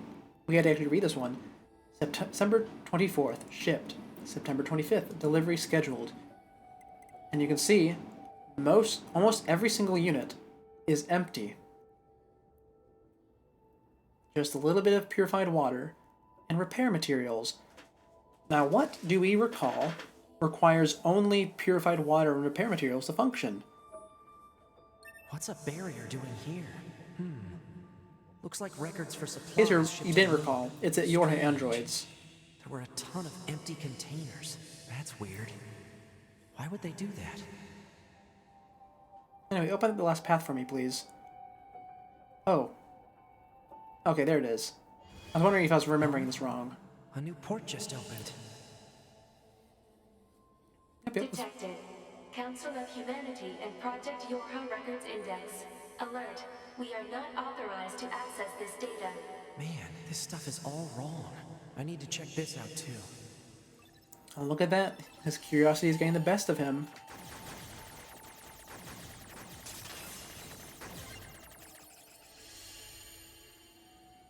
An attack barrier? Really? Why the heck would they install one of those in this server? Oh, maybe because people like you. Note that these documents are classified Level S confidential and are not to be disclosed to any persons affiliated with Yorha aside from the commander. Index, Project Yorha Outline, Yorha Forces, Yorha Unit Combat System, Bunker Administration, Chain of Command, Council of Humanity Development Department, Back Door, Support Units, Black Box, Resistance Communications Network. Permission is to be received from the designated parties responsible for each entry prior to viewing. Let's see. Looks like info about how the Council of Humanity was formed as part of Project Yorha. Wait, isn't that backwards? It is backwards. After a long period of battles and adventures, the prophet spoke. The prophet spoke. Grant me the mercy of the land. Grant me the joy of the heavens. Release me from my yoke of iron. Thus shall our souls be. What was that? Crap! Did they find me? They did find you. Emergency backup request. Oh, they did? Oh, okay. Close the server connection and activate my body. Affirmative. Well, now it's time to get out of that little bit of lore that I'm not going to elaborate on until 9S elaborates on it. And it's time to go help 2B. Ah, 9S. Operator? What happened? We recently detected large numbers of machine life forms throughout the factory area. We received a support request from 2B soon thereafter, but have been unable to respond due to poor reception. Alright, I'll try to gain access from the main terminal. Oh, did I get the wrong way? I thought I was going to fly in immediately. Oh, I think I went the wrong way. Yep, the door's locked. Okay. I need to go to the terminal room then. My bad, my bad. I remembered 9S crashing into literally crashing into one of the bosses near the end of the game. I thought I needed to fly in immediately. Getting a little bit ahead of myself, it would seem. But that's fine, yeah? That's not the door. This is the door. Server administration room requested. This isn't suspicious at all, you know, breaking into the server and then immediately requesting use of the room. Oh, there's a box here. Hold on, give me the box. What's in this? What is in here? What is in here? Large recovery. Okay, couldn't have been too good after all. That would have made sense considering we come here at the beginning of the game. Anyways, it's time for an interesting section. I noted it earlier. This is the section where we get to control the machines. Okay, good. 2B's black box signal is still up also, and running. This is a bit of a weird choice for a cutscene. Guess I'll have to break into the other side. Because they're using the actual image of the map, but at a low angle, which you would never reasonably use. So I don't really know why they chose to use it here, of all places, and then never again. Anyway, it's hacking time. Hello, little hacking robot creature. Oh, wake up. Wakey, wakey. Wakey, wakey. Here I am. Nice. Now I just have to unlock the door where 2B is. Now this is the first time that most people even discover this mechanic is in the game. Because it's really kind of obscure. In order to control a machine, you need to hack it while it does not notice your presence, or while it's friendly, you know, indicated by the yellow eyes. And you can do this with pretty much everything in the game that's not a boss. And it's not useful. It's not, at all. Even the flying machines are not useful to control. But it lets you use them in the Colosseum, so I guess it's not that bad. Though you definitely don't need to use the flying ones. That machine looks a lot tougher than this one. I should hack it and take control of it while it's not suspecting anything. Yeah, let's do that.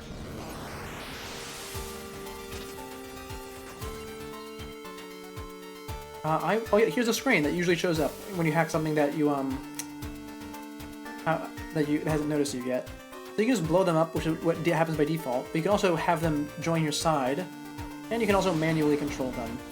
In which case, whatever robot you're controlling at the moment will blow up.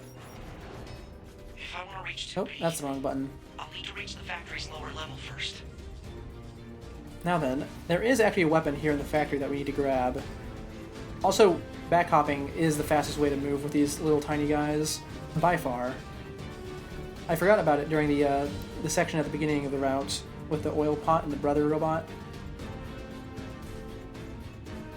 I remember now. Anyway, I do not want to pick up one of those little stubbies. Ouch, ouch. Oh, I can just hack him, can't I? Yeah. That's not what I was trying to do. I was trying to hit him, but then I remembered I don't actually have a heavy attack button because I'm 9S.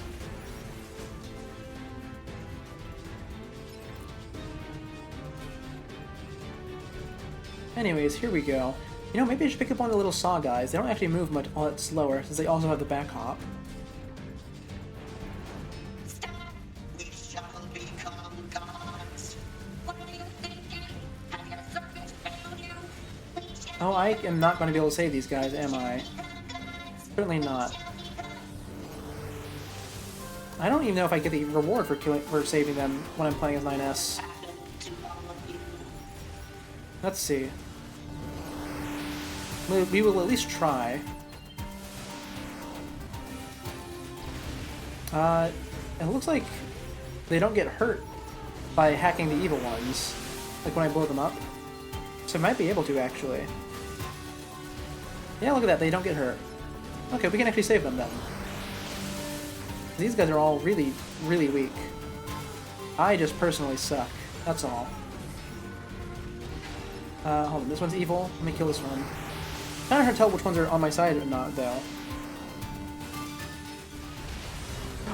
Oh, I can kill the friendly ones. Oh, this is terrible. Okay, you know, give me control of the big man. Oh, I can't, because he's actually friendly. Okay, maybe that's just too late to save the little one.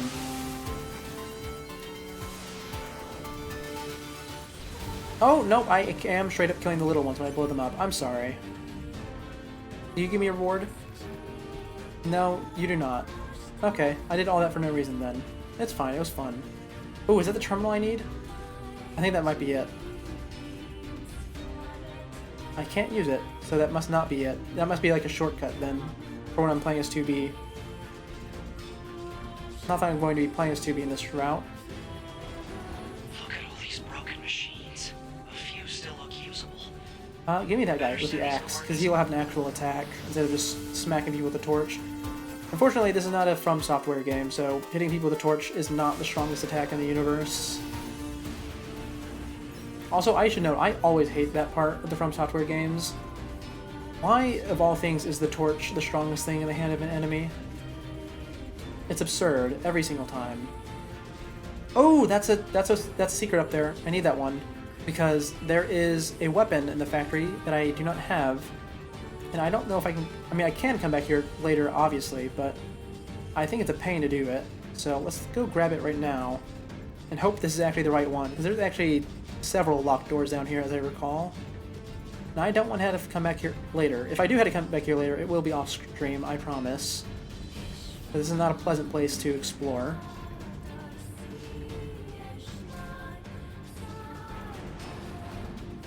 I can't jump over.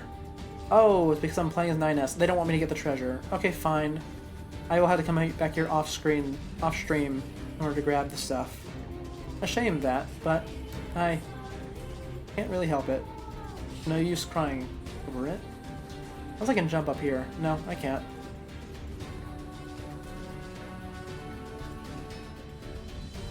I fell to my death. I'm alive though, I took no damage, because the game is very forgiving and kind and nice, whenever it feels like it. And for some reason it feels like that right now. The friendly guy? No. I blew up. Do I automatically take control of you? Nope, I get control of the level 1 bot here. That's fine though, because the only thing between here and that robot that killed me is the robot that wants me to hack and control. I'm not going to, of course, but I'm just going to go up there and hack the other guy, I think. I mean, it might not actually let me, I suppose. He's going to aggro. But I might be able to. That's what I'm hoping for. Oh, the stupid curve. Okay, it's fine. We can just hack him and blow him up, I suppose. Yeah. Single affirmation will suffice, is what they would say to me.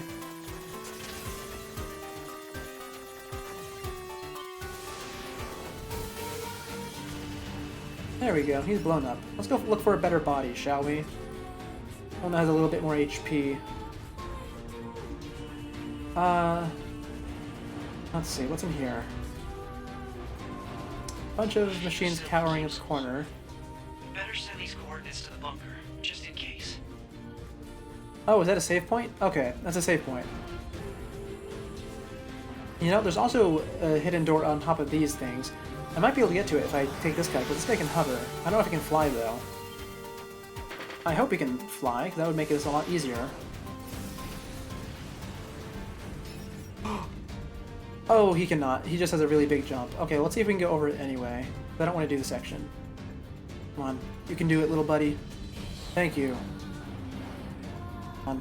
Now, line up. Here we go. Float over. Oh, he cannot. Okay. That's a shame, and he doesn't have a dash, so this is going to be slow. At least he's not affected by the conveyor belts, I suppose. That is our one saving grace here. Oh, and the other ones aren't aggroed onto it, because it's the same type. That's also wonderful. And there we go. End of the conveyor belt one. Probably going to be another one before we get to the end of the factory. I don't like the factory section, in case it's not clear. I'm trying to think of things to say, but I really just don't enjoy the section. I don't want to talk about it much either. Anyway, give me the actual flying guy. Does this guy have an actual fly, or is it just a high jump? It's just a high jump. I still ignore the conveyor belt, though, so I appreciate it. Also, I have a better attack now, in the form of the gun. Hello, Axe Boy. Oh wait, I do have a backdash. Okay, hold on, I can use that. Oh, it's not nearly as fast though. Okay. Yes, become as gods. Oh, we didn't actually get to hear your whole chant this time, because we skipped the entire, like, entrance to the factory. That's nice. That's very nice, actually.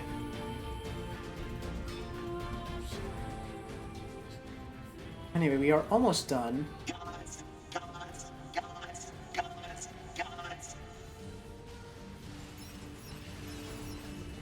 Anyways, we can just hold down the shoot button, and the enemies can't actually do much against us, because even though we have this huge scatter, they will just run into all of it. Oh man, I kind of wish I picked a faster bot. Those guys were faster, they had the back jump. Hello, progression door. Alright, if I can hack this elevator and get it running, I can... And I think this is the end of us controlling the robots. Because now we just need to go hack the main boss, right? And the thing, canonically, 9S did all of this with a little level 1 dummy robot. I don't really know what else to call it. It might as well be a training dummy. I hacked into this machine from the bunker. I'm controlling it. I'm gonna break into this factory systems and get you out of here. Appreciated. There we go. And we're back to the bunker? Okay. Ooh, man. Voice crack. Hacking into factory system. Ah, here we are. Better secure an escape route. This is the rest of the factory section. Gate 12 locked. Look at this. Remember how I told you they were going to do more interesting things with the hacking? Well, here's our first example. Look at this. We have this big angle as we're walking through this big subspace. Not walking through, but floating through. We kind of did it a second ago with the, what's it called? With that section with Adam in our ear. Oh, we found another Project Gestalt report. Oh, wonderful. Coming back to get these inside the hacking section would have been a massive pain. So I'm glad to get that. Maybe I will go around and get them all. I know that one of them's near the end of the game, like the whole game. But finding them all could be a nice, thing to have. Maybe, since we're doing Replicant, we could gather them all and then read them after we complete Route A of Replicant? I feel like that would add a lot of context that's quite necessary. Door 2 disabled. The door's open. You know, that sounds like a good idea to me, actually. In that case, I won't stress too much about finding them. Because we can find them later. Is that the progression path up there? It looks like it. Ow, I took damage. Ooh, this is the optional path, I think. Is it? Oh, it's hard to tell. I'm going to be going to all the paths anyway, so it doesn't really matter. I am almost dead. I should not die. That's a wise decision to make. Let's see if I can actually follow through on it. Everything you hear every time you hear Gestalt, you think of Papers, Please? You know, I haven't actually played Papers, Please myself. I've only heard about it and seen a little bit of it. Now, I've seen enough of it that I think I get the gist of it, so I don't think it would be very entertaining here on stream. But I really do appreciate the concept of it. It's quite novel. Ow, I'm going to die again. Look at me. Did I just go the correct path on my first try? I hope not. Please don't be the correct path. I hate going the correct path in games. Oh, Gestalt Report 2. Oh, fantastic. I'm so happy I went the wrong way. In that case, the other path will probably also be the wrong way, yeah? Hope so. Oh, don't respawn the enemies. I don't want to deal with them. Is there a new path? No. Okay, good, good, good. For now, we just kind of get to chill in this area, since I'm not reading any of the reports. Let's just, once again, if you need water or to stretch, get up and go do that. Because there's not going to be much going on while I just float around in this cyberspace. Hey, Gestalt Report number 3. Still not reading them on stream, not right now. You'd personally recommend it because it's fun to play. Also very interactive, since you can pay attention to the papers. Okay, okay. Well, for now, our our upcoming schedule, like if things were going to be playing on stream, is kind of packed. It won't be anytime soon if I do decide to do it. But I'll keep that in mind. Also, I love these 8-bit tracks. They're so good. Ooh, this is a more difficult bullet hell. Ow! Okay, it's fine. It saves my progress. They're really, really easy on you during this one. Because it's supposed to be you know, the railroaded end of the section, end of the story. Exit route secure. At least you always enjoy watching people play it. Obviously, you don't know about others. Okay, okay. Engaging a machine life form of significant ability. Oh, it's time for the boss fight. Electrical power from the factory itself. Proposal: infiltrate the factory's. Scooby moves a lot faster when I'm not controlling her. Canonically, she probably is moving really quickly, because she could just break through walls if she wanted to. As long as she knows there's something on the other side, I suppose. Anyway, do I get an actual little boss fight here? If so, I'm going to die, because I have 1 HP. Oh, yep, we get our own hacking boss fight. I do not remember this. I enjoy it. System at 20% control. You have That much is certain. Ouch, I'm dead. Oh, I get to start over. Fantastic. I was hoping they wouldn't be that nice on me. Factory system at 50% control. Oh wait, no, I think it did reset. About this core. Oh, man, I had to dodge the black ones. It's hard to do because you can't destroy these ones. Kind of their whole point, I suppose. You know, if I just keep moving with the orange ones, that should make it easier. Because I can destroy the orange ones. Okay, yep, just keep moving. Okay, it did keep my progress. That's fine. I don't expect everyone to be able to do this on their own first try. Come on, get the thing over there. Okay, I got one more. One left. I'm not going to move fast enough to get through that. No, I'm dead. Can't get through there. It's worth it. It's worth it. It's worth it if I live. If I live, it's worth it. It's not. Oh, okay. You know, just do it the intended way, I suppose. Dodge. Dodge. Dodge. Dodge. Oh, I missed the dodge. It's fine. Okay, use this time with the orange to wrap around. Because it's rotating faster than I can move. 90%. There we go. 92, orbs are broken. Or 95. 98. Come on, shoot through. Pierce through. Come on. Oh man, come on. I'm dying a lot during this hacking section. Obviously, I'm not great at these. You've seen me failing a lot at them. Oh, come on. Come on, get it? Okay, we got one. Now it's manageable. There we go. Pseudo boss fight completed. Whew. My controller is a little bit sweaty, you know. I don't usually spend this much time continuously holding in this game. I put it down a lot to just like do whatever while I'm walking around. You just hold it with one hand. But you have to have both hands on the controller for those sections. Of battles and adventures. Oh, cutscene. The prophet spoke. Oh, grant me the mercy of the land. This is the thing that we heard in the bunker earlier. Grant me the joy of the heavens. Release me from my yoke of iron. Thus shall our souls be saved. Forever and ever. Forever and ever. And that's the storybook for these strange machine cults. Those were the words I heard in the moon server. But why? Alert. 2B has defeated the Goliath-class heavy weapon unit. Ah, right. Okay, good. And now, as you might recall, the only thing left for us to do is go slam down in the middle of the boss fight. I'm sorry. You're needed back at command. Or it would be the case. But Commander has called us. I wonder why that could be. Maybe 9S was snooping somewhere that he shouldn't have. And he's about to get a talking to. In case you're wondering, that's pretty much exactly what's about to happen. But don't worry, it's nothing uncomfortable, actually. In fact, it's the thing that we need to discuss before we can do our next story time. And we'll do our story time probably after the credits, if I had to guess, or during it. Access the main server. That's what I wanted to speak with you about, Commander. I found records stating that the Council of Humanity was established as part of Project Yorha, but I'd always heard it was the other way around. So did Yorha actually create the Council of Humanity? Yes. And there's the twist of the Council game. Of Humanity's server on the surface of the moon.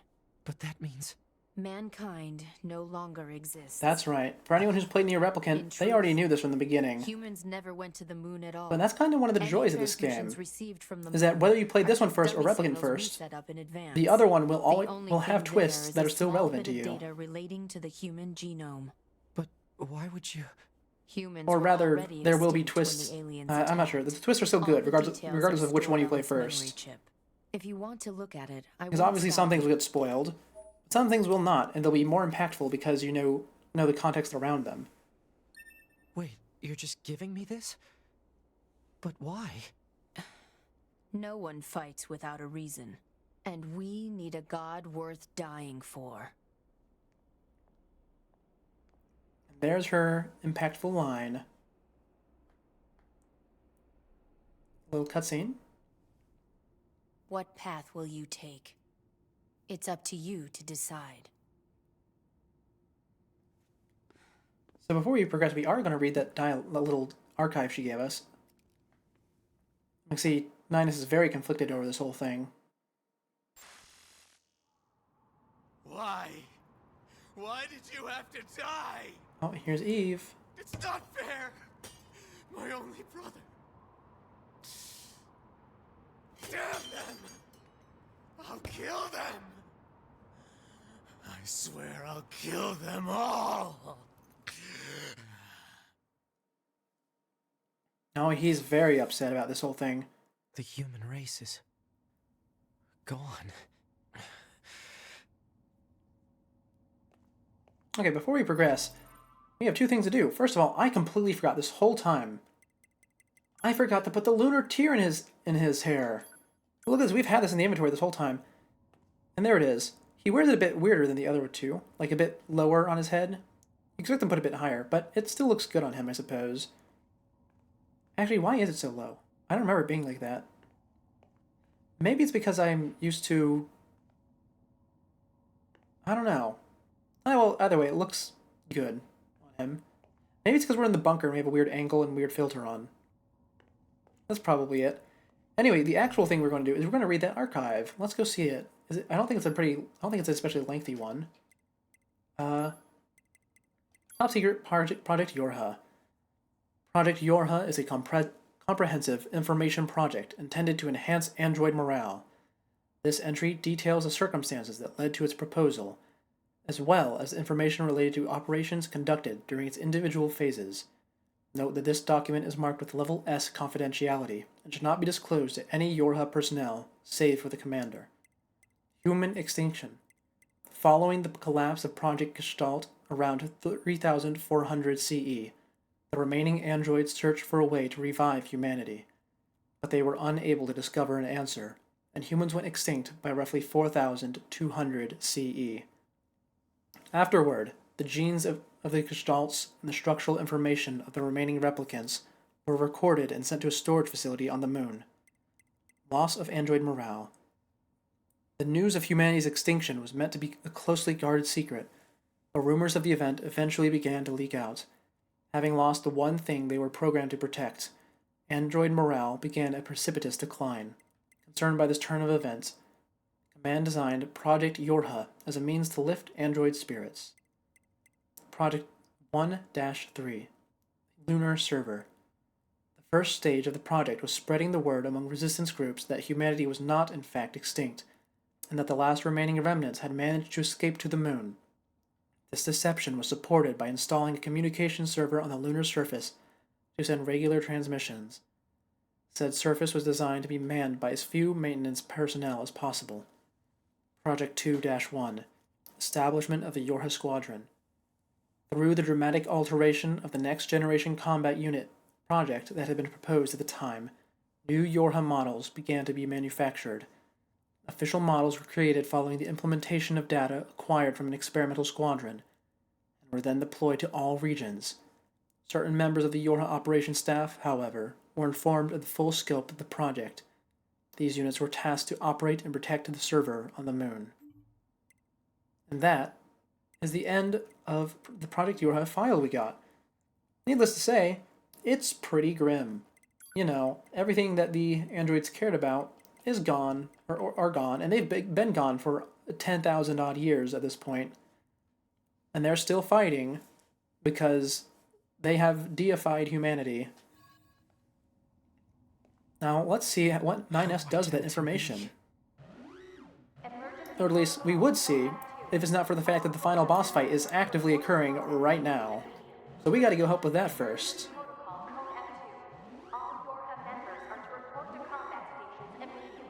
Combat gas stations.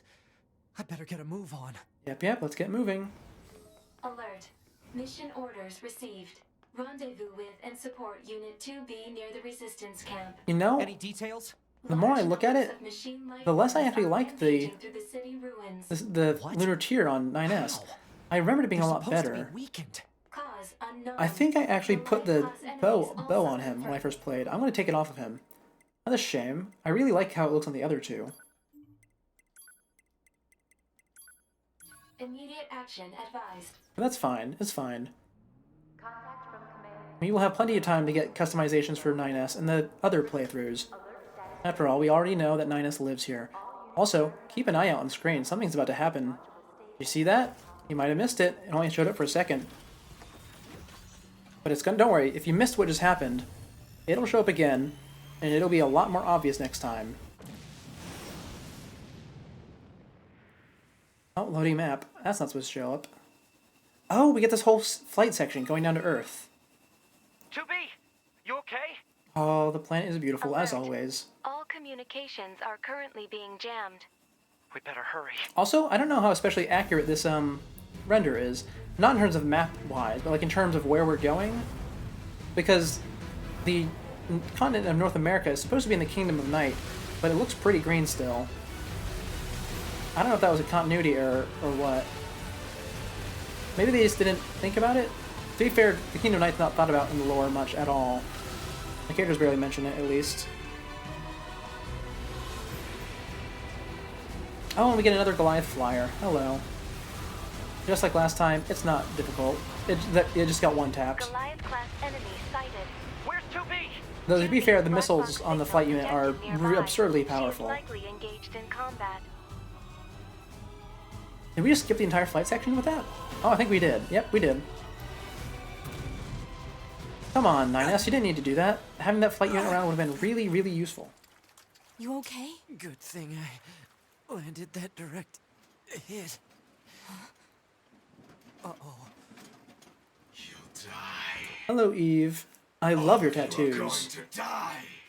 Look at that, you had that one on your... next to your pectoral that has like the two faces merged into one on it. I love it.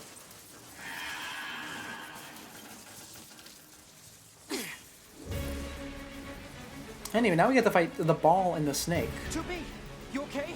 I'm fine. Let's take this bastard down. Right. Because apparently... well, you know, actually, I was about to be really mean to the game. I'm not going to.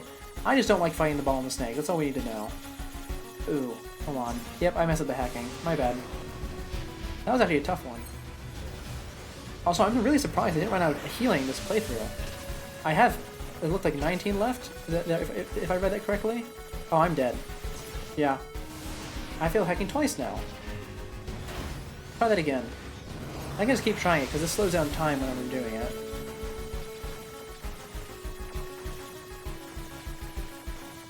Use the cover. Yep. Game gave it to us, so let's use it wisely. And there we go, we got an easy one that time. Alright, go ahead and hit it again, even if we don't see the health bar show up. Oh, we got the same one that we failed on last time. Ouch. If I just orbit this one, it's not actually too bad. Like, you need to make sure I don't get trapped in a corner, really.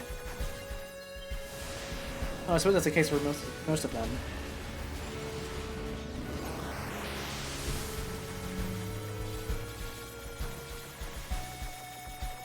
Push through here, so I'm not trapped. There we go. We're not doing too bad anymore. There's just that little bit at the beginning that we're struggling with. How much HP does this thing have? Oh, I can't hack it. I have to blow it up. Okay, that was a waste of time then.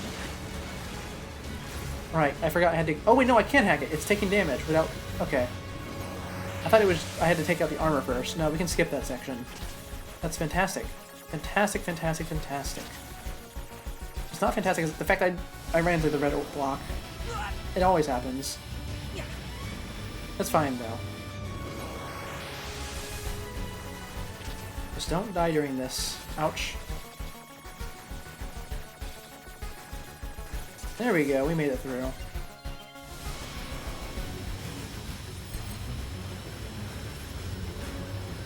Anyway, we don't need to bother with the hacking for this last bit, because we can just smack it. Right? There we go. Oh, and we level up, so full heal. Need to run over to the machine camp to fight the worm now. Hello, Wormy. This is also Eve, I think. You know, it's not actually clear if these balls are Eve or not. I mean, I guess they're technically him, because all of the machines in the area are being controlled by him, since he's the server admin. What do we do? Now, at this point, he's the only server admin, so if there's anything that's connected to the server, he's controlling it. Chubby, can you hear me? Our village is under... Pascal? Come in, Pascal! Shit. Yep, sorry about that, Pascal. Like, I can't really go into your village to help you. Only at the outside. Anyway, look at this. We got the zombie machines back. Going to the faces torn open. They have such an interesting, unique design. And don't worry, we will actually be seeing more of them. They aren't underutilized at all. They are actually the main version of the machines that we will be encountering in Route C and D. For now, let's turn the Mirage on. They're here too! 9S! It seems the machines on the network have gone berserk. They sealed off the entrance to the village and are trying to hold them off, but there we with these go. weapons, there's only so much we can do. Let's take these guys out first. I don't have much to say anymore, because at this point, the only thing left for me to talk about is the story time, and also the ending cutscene, I suppose. We can't do either of those until we actually get to the boss fight. The boss fight itself is quite lengthy as well, from what I recall. Come on, keep on hacking. There we go. We just gotta wait for it to fly into range, that's all. Come on, keep dodging. There we go. Not bad.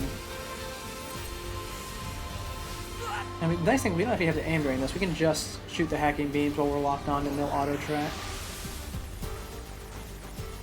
If this seems absurdly easy and simple, it's because it is.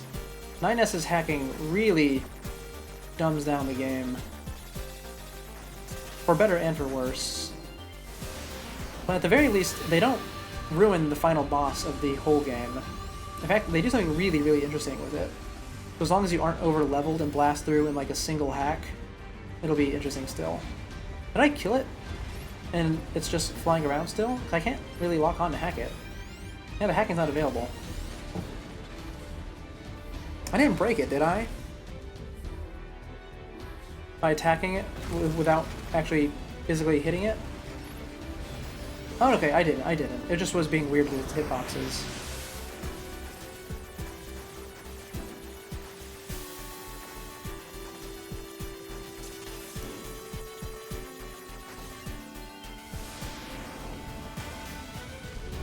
There we go. Is it dead now? No?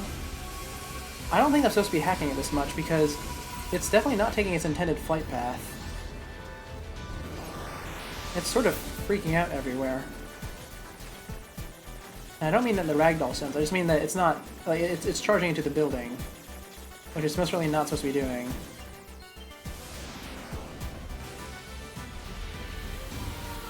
Man, how much HP does this thing have? I know it's taking damage. You saved us. There it goes. Okay, it was on 1 HP. We're good. What happened here? The machines on the network all went berserk at the same moment. Now let's go see our boy E for the final boss fight a second time. Well, I suppose it's not the final boss fight, it's the final boss fight of this route. Will it stop the rest? Most likely, yes. Pod, I need you to locate Also, look at that, we get to level 41. That was my goal. Well, my goal was level 40, but 41 works as well. Take care of Eve. You just worry about keeping the village safe, okay? Do be careful. Also, they dump all these machines down here. Like, they spawn in, but they just get blown up as soon as you touch the ground. Very odd. Hello, Eve, my beloved. Oh, I love you. Your voice acting is so good. And here you are. And your tattoos are so cool. I know you too. Honestly, I prefer when he has the half tattoos instead of the full body. That this world is utterly meaningless. Though I think it's also because of the big metal arms. I don't really like those. I mean, I like big arms, don't get me wrong. My brother as a design trope. everything. But his arms in particular, I don't really like them. And now, everything must die! Hello. did you kill my brother? Now, for this guy, we are going to hack into him, and it's actually going to be really interesting, from what I recall. Not this time. I think when we hack into him at the end, for the required hacking, they do something interesting. But for now, we just have to get the regular boss fight. I know, Eve, I'm sorry. I had to cut through your voice acting with this hacking. It's a shame that I can't appreciate it.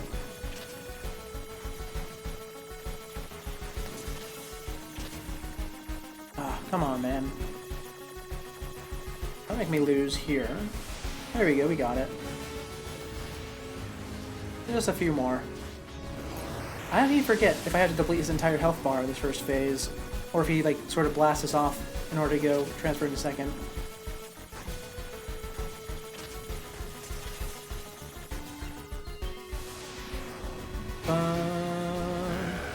Almost got him, and he hasn't even got a single attack off yet.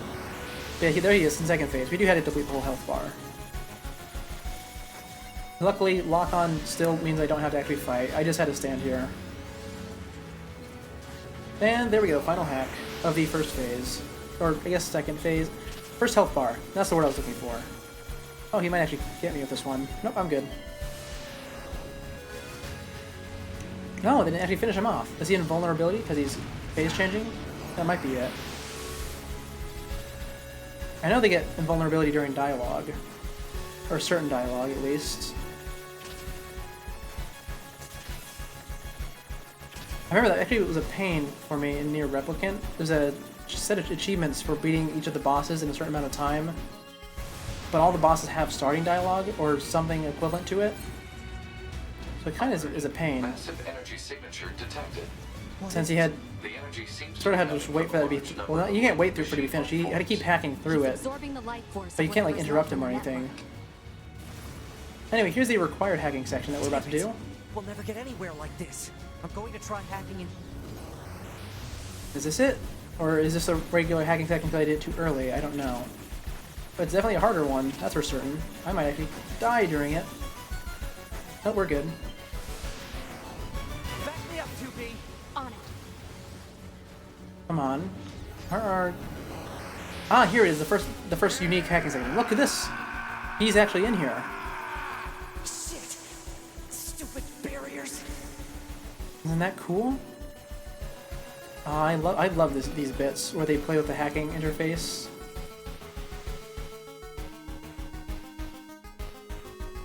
And the thing is, they don't stop being creative with it. They just keep on getting better and better as you progress through the game. Brother, brother. Why? In fact, I would say the peak is the final boss hacking. Like the actual final boss. I needed nothing else. Oh, and this time we don't actually get to interrupt his dialogue. We actually get to hear it. Oh, I died. That's fine. This is progress.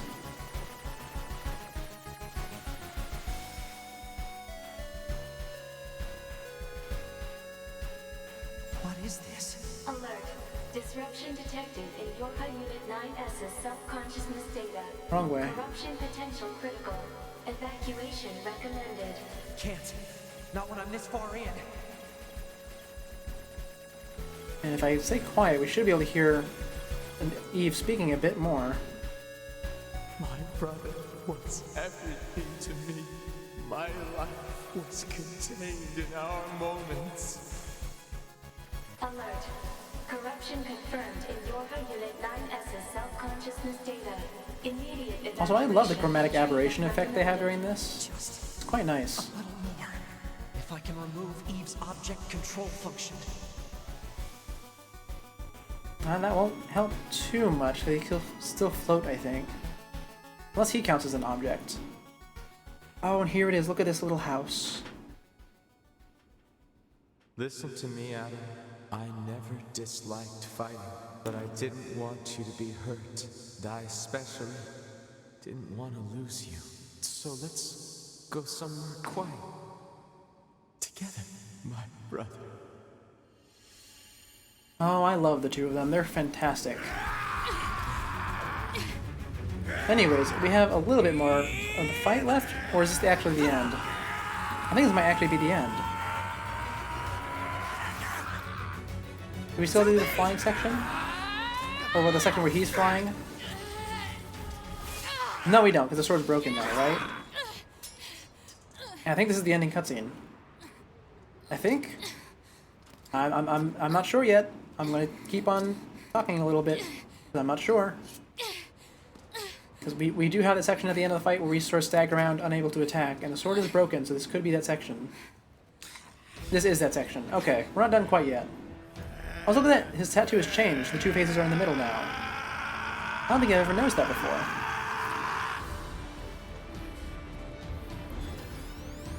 Come on, Eve. Play nice, will you? You're back to generic hacking, so your fight's no longer as interesting. Ouch. I keep touching the red blocks I hit. Oh, the red blocks. What's up with red things in me? Huh? This hasn't been an issue since Silksong. They do have great screams. I love it.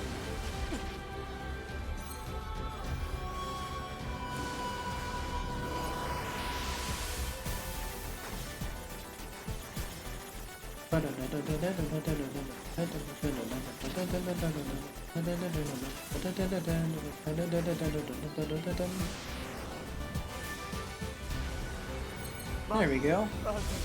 And did we just beat him? I think we did, effectively, because now we just have the section where we walk around on our own, right? Just sort of staggering. It did curse me, it really did. Okay, where do you go? He's all the way over there. Can I actually hack him anymore? Nope, hacking's been disabled. We just gotta shoot. Okay, this is the part of the boss fight where you just sort of wait for it to be over. As long as you have heals, you're not gonna lose it. He does not attack nearly fast enough to get through, like, even 5 small heals.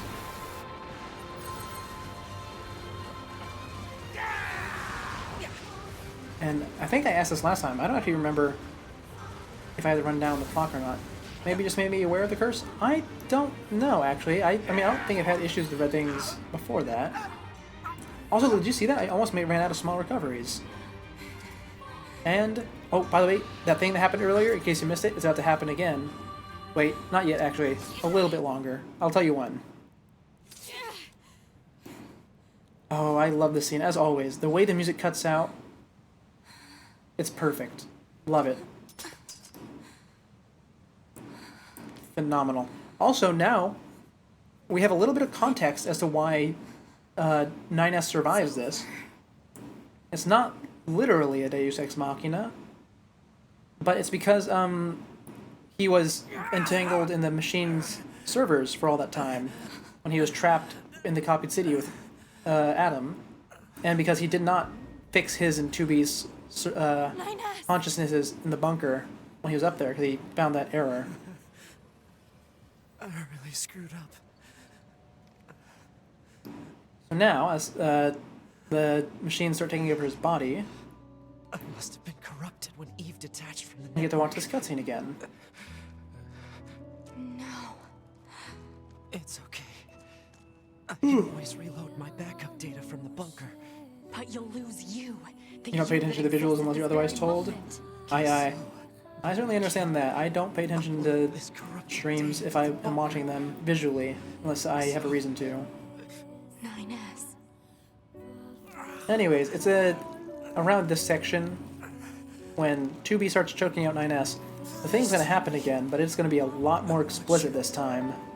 To do this for me. Also, you know, I always think this about her gloves. They look so uncomfortable. Because the ending of the glove is like made of velvet or something, and I hate the way that feels in your skin. And you can hear it making the squeezing sound whenever she makes her fists. I don't know what actual cosplayers use. They probably just use leather. Gotta make sure you don't fall to death in Peak. Aye. Gotta make sure of that. I actually played Peak earlier today. And I got to the top. Oh, there it is. The thing's happening. Look at that. This was not here the first route, in case you were wondering. The first time I actually saw this, I was freaking out because I didn't remember if that was in the first route or not, because it took me absolutely forever. I was doing all the side quests I could. I was wondering if this was a hidden Easter egg or something, or a reference to Replicant, case you're wondering, it's not. This is just part of the story now. We'll get to that a little bit later, you know, in that Route C and D I keep talking about. Can't wait to share those with you, guys. For now, we've pretty much finished Route B. You often pay peak daily, it's a good mindless game. Oh yeah, I did that too for a while. Back when I was trying to get all the achievements. I have all of them except the multiplayer ones now. But I still play it on occasion with some people I know. I'll probably get those eventually. But generally I try to keep my, like, mindless daily game switched up a bit. You know, for a while it was Splatoon. For a while it was Helldivers. For a while it was Peak. And I still go back to all of them, of course, because I enjoy them. But I try to switch it up a bit, like I said. Managed to get all of them with the power of killing your friends? Aye aye. Well, unfortunately, the two I need are for saving your friends. Once with the rescue hook and once with the Book of Bones. And it's kind of hard to get the Book of Bones in multiplayer. You know, with people dying left and right. There's still some alive. Now, I will say, this we're not going to be skipping the cutscenes here. Actually, no, we won't. We'll just keep talking over it. There's a bit more extra cutscene added after this bit. Damned machines! Or maybe it was after the credits. I'm not sure which one it was. Either way, once we get through them, we will be doing our story time, and then we'll be ending for the day. A message? The data transmissions. They're resonating with each other. Because we have one more story time that we can share. And because it fits quite nicely between routes B and C. Rescue hook outfit is cute. It's becoming your main one. Oh, okay. Okay. Well, I'll look forward to it. Oh, look at this. The beautiful scene. The calm before the storm. The storm that is Route C and D. After all, we need the conflict to start up again somehow, in order to make those routes interesting. You murdered your friend and flung him off a cliff. I tried to do that when I was playing one of my games earlier today, but unfortunately I needed to use my rescue hook to help myself, like, out of danger a few times, so I couldn't. Next thing I knew, my sense of self was regenerated over the surrounding network. Having multiple selves fused together like this is a pretty valuable Anyway, go on, experience, 9S. Start ranting. We love listening to you. Access any storage areas yet. So I just Or at least I would if I multiplexed hadn't over already the heard this memory multiple system near my times. enemies, so that when I return to my own body, Yes. I'm glad you're okay. Oh, do we get 2B's narration at the end of this route? Or does it go to 9S's stuff? I don't actually recall which one it is.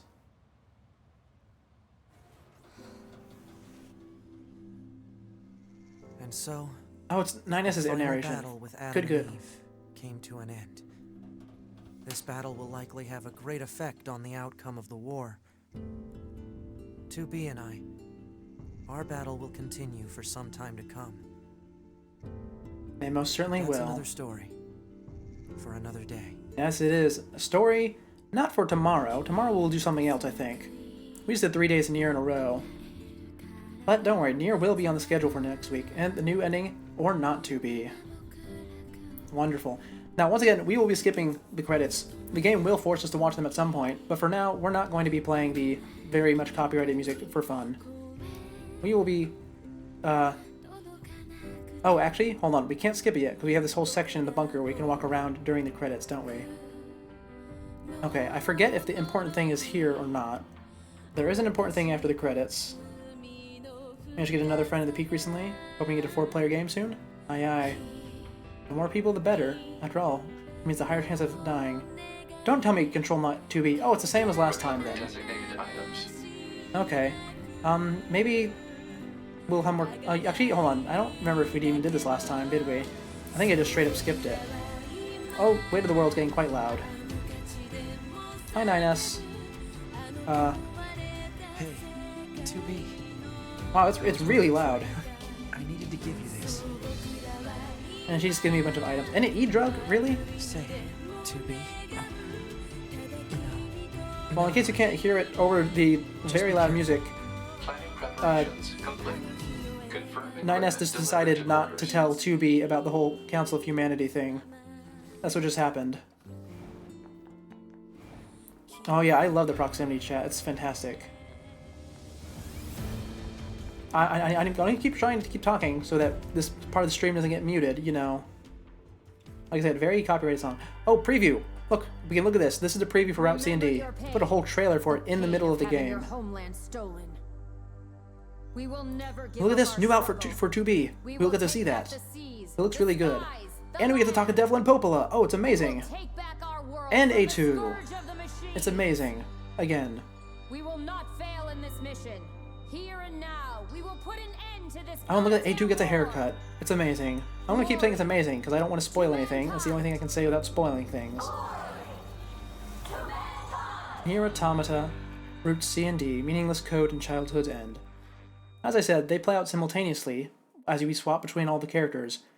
So it won't be like what we did just now, where we have to play the whole game twice. Look at that, I did not say it for an entire hour or so. They really sort of railroad you there. Oh, and look! Our new title screen! For doing a meals quest.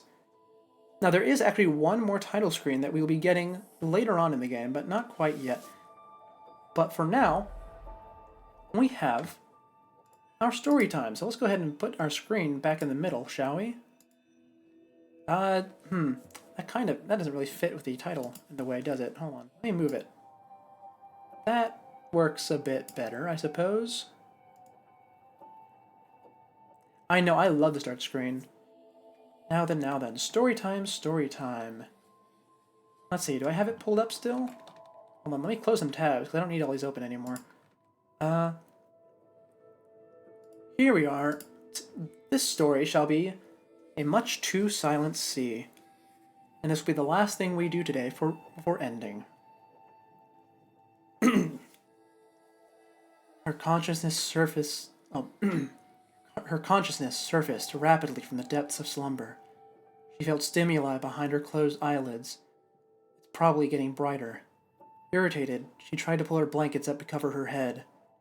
Her actions were interrupted by a call of 10H. Report. Time to rise and shine. Sleepy. Recommendation. Get up. Don't wanna. Warning. Get up. 5 more minutes. Cold air washed over her body. Her blanket was forcibly removed from her. 10H's personal support unit, Pod 006, certainly takes no prisoners. Jeez, what a pain. 10H gave up and pulled herself into a sitting position. She knew it was time for her meaningless struggle to cease her meaningless struggle and surrender. Before the pod moved on to more drastic measures, the pod in question skillfully folded the blanket with its 4 arms of varying sizes and placed it at the end of the bed. Before moving a pillow on top of it, there was a clear message. No way you're going back to sleep anytime soon. 10H gave a quiet sigh as she surveyed the pod's handicraft. White bedsheets and a white blanket, white pillow. Her surrounding walls were white, the floor was white, and the ceiling was white too. Everywhere she looked, she saw white. The only exception in this room were herself and the pod, her black clothing and the pod's red-painted body. Actually, there was another source. The monitor of the wall changed colors based on its content. Water temperature, water pressure within normal limits, the voice recited from the monitor speakers. This facility is located deep in the sea, more than 10,000 meters from the surface. Even the slightest change could lead to disastrous results, so the facility's surroundings were under constant monitoring. Report. Breakfast is ready. The pod carried breakfast on top of a wagon. White again, she thought to herself. A white plate and a white cup. The wagon itself was also white. Recommendation. Eat up while it's still hot. 10H reached out to a piece of bread on the plate. It's a square, flat piece of bread toasted light brown. She bit down, feeling the dryness and the minute vibrations with her front teeth. Finding it hard to swallow, she poured the liquid in the cup into her mouth. Question. How was the toast? Was the coffee a bit too strong? Not really. The pod faithfully recreated what human civilization considered breakfast, but 10H wasn't particularly moved. I mean, I don't care. We can survive without eating.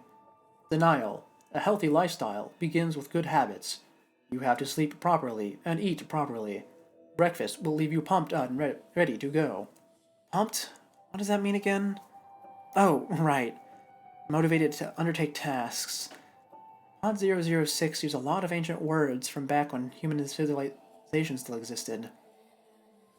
That just means they need to discharge the extra energy somehow. If she doesn't eat, she doesn't need to discharge anything. 10H thinks that is a lot more convenient, but the pod doesn't seem to agree. Apparently, eat well, poop well is the key to a healthy mental balance and worth spending time on. But in reality, androids can basically break down any so-called food substance within their bodies, so they practically have any need for excretion. Oh!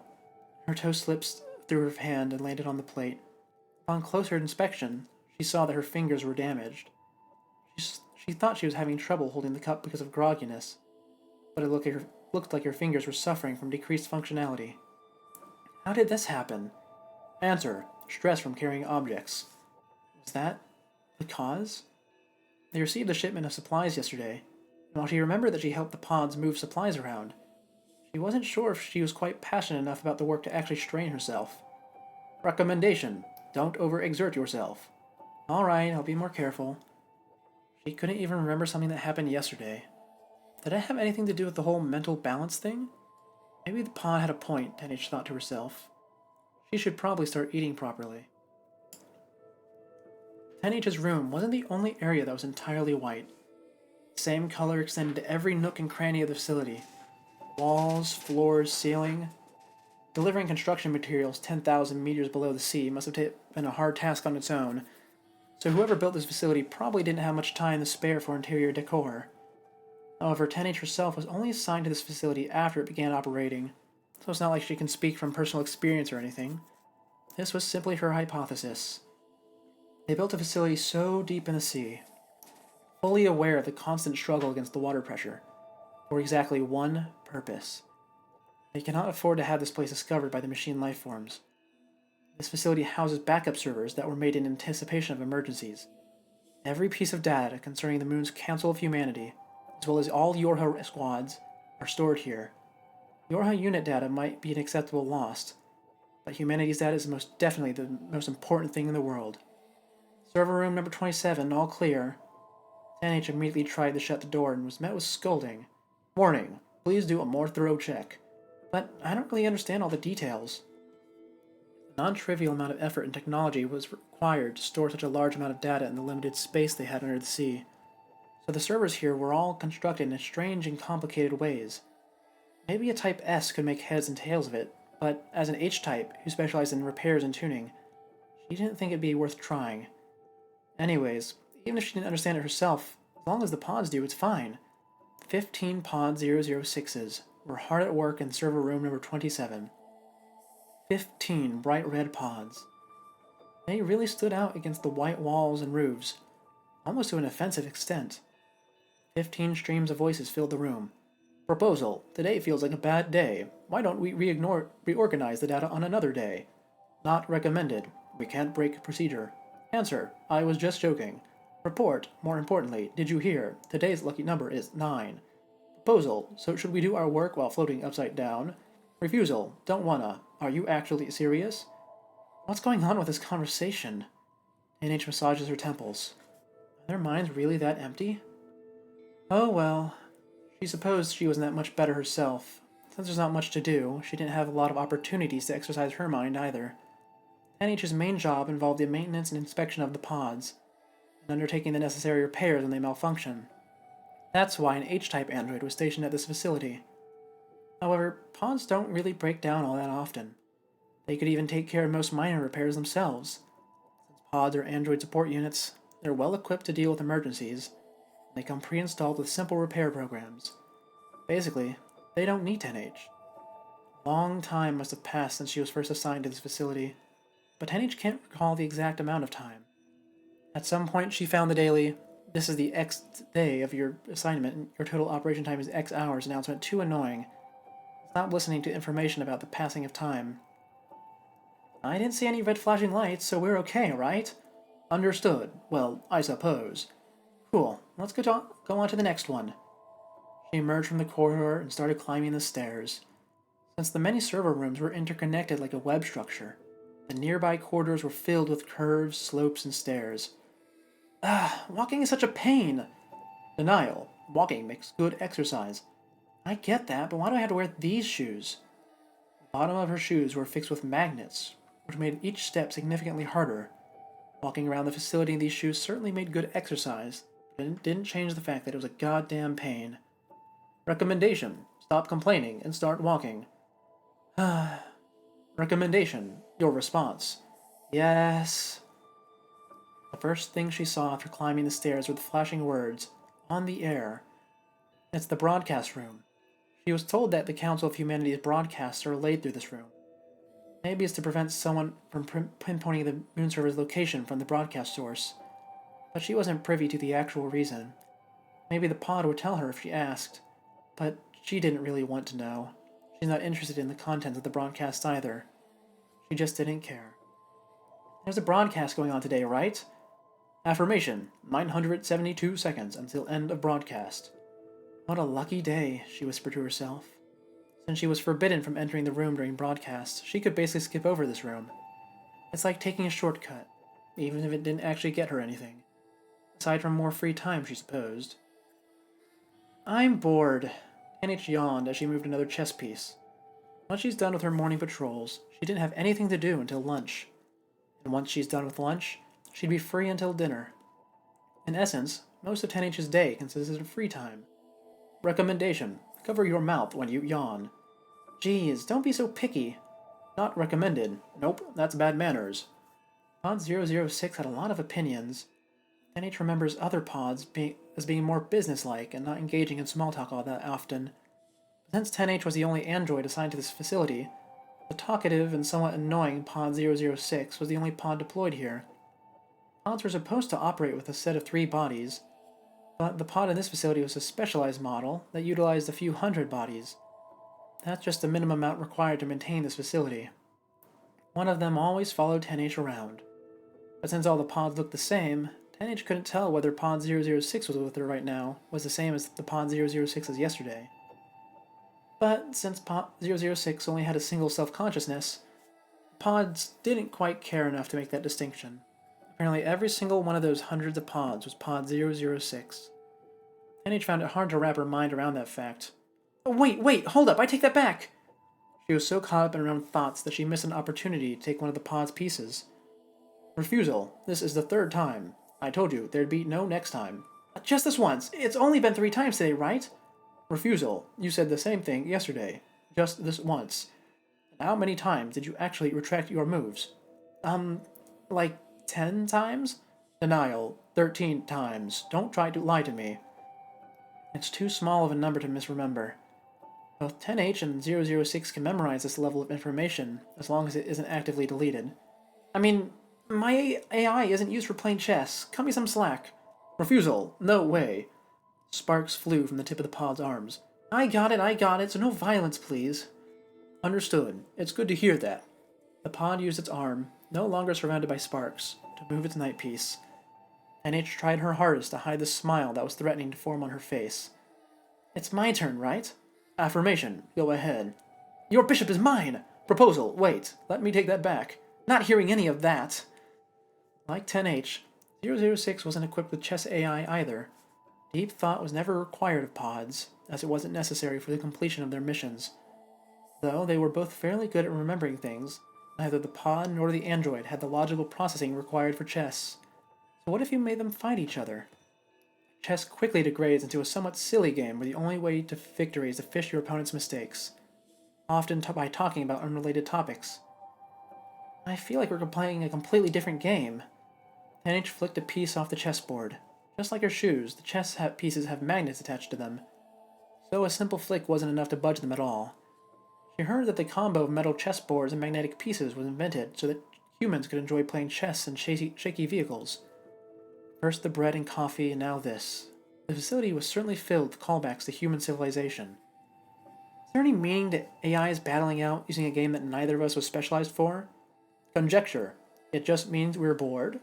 I mean, you're right, but do we really have to kill time by playing a meaningless game? Answer. An idle brain is the devil's workshop. Huh? Answer.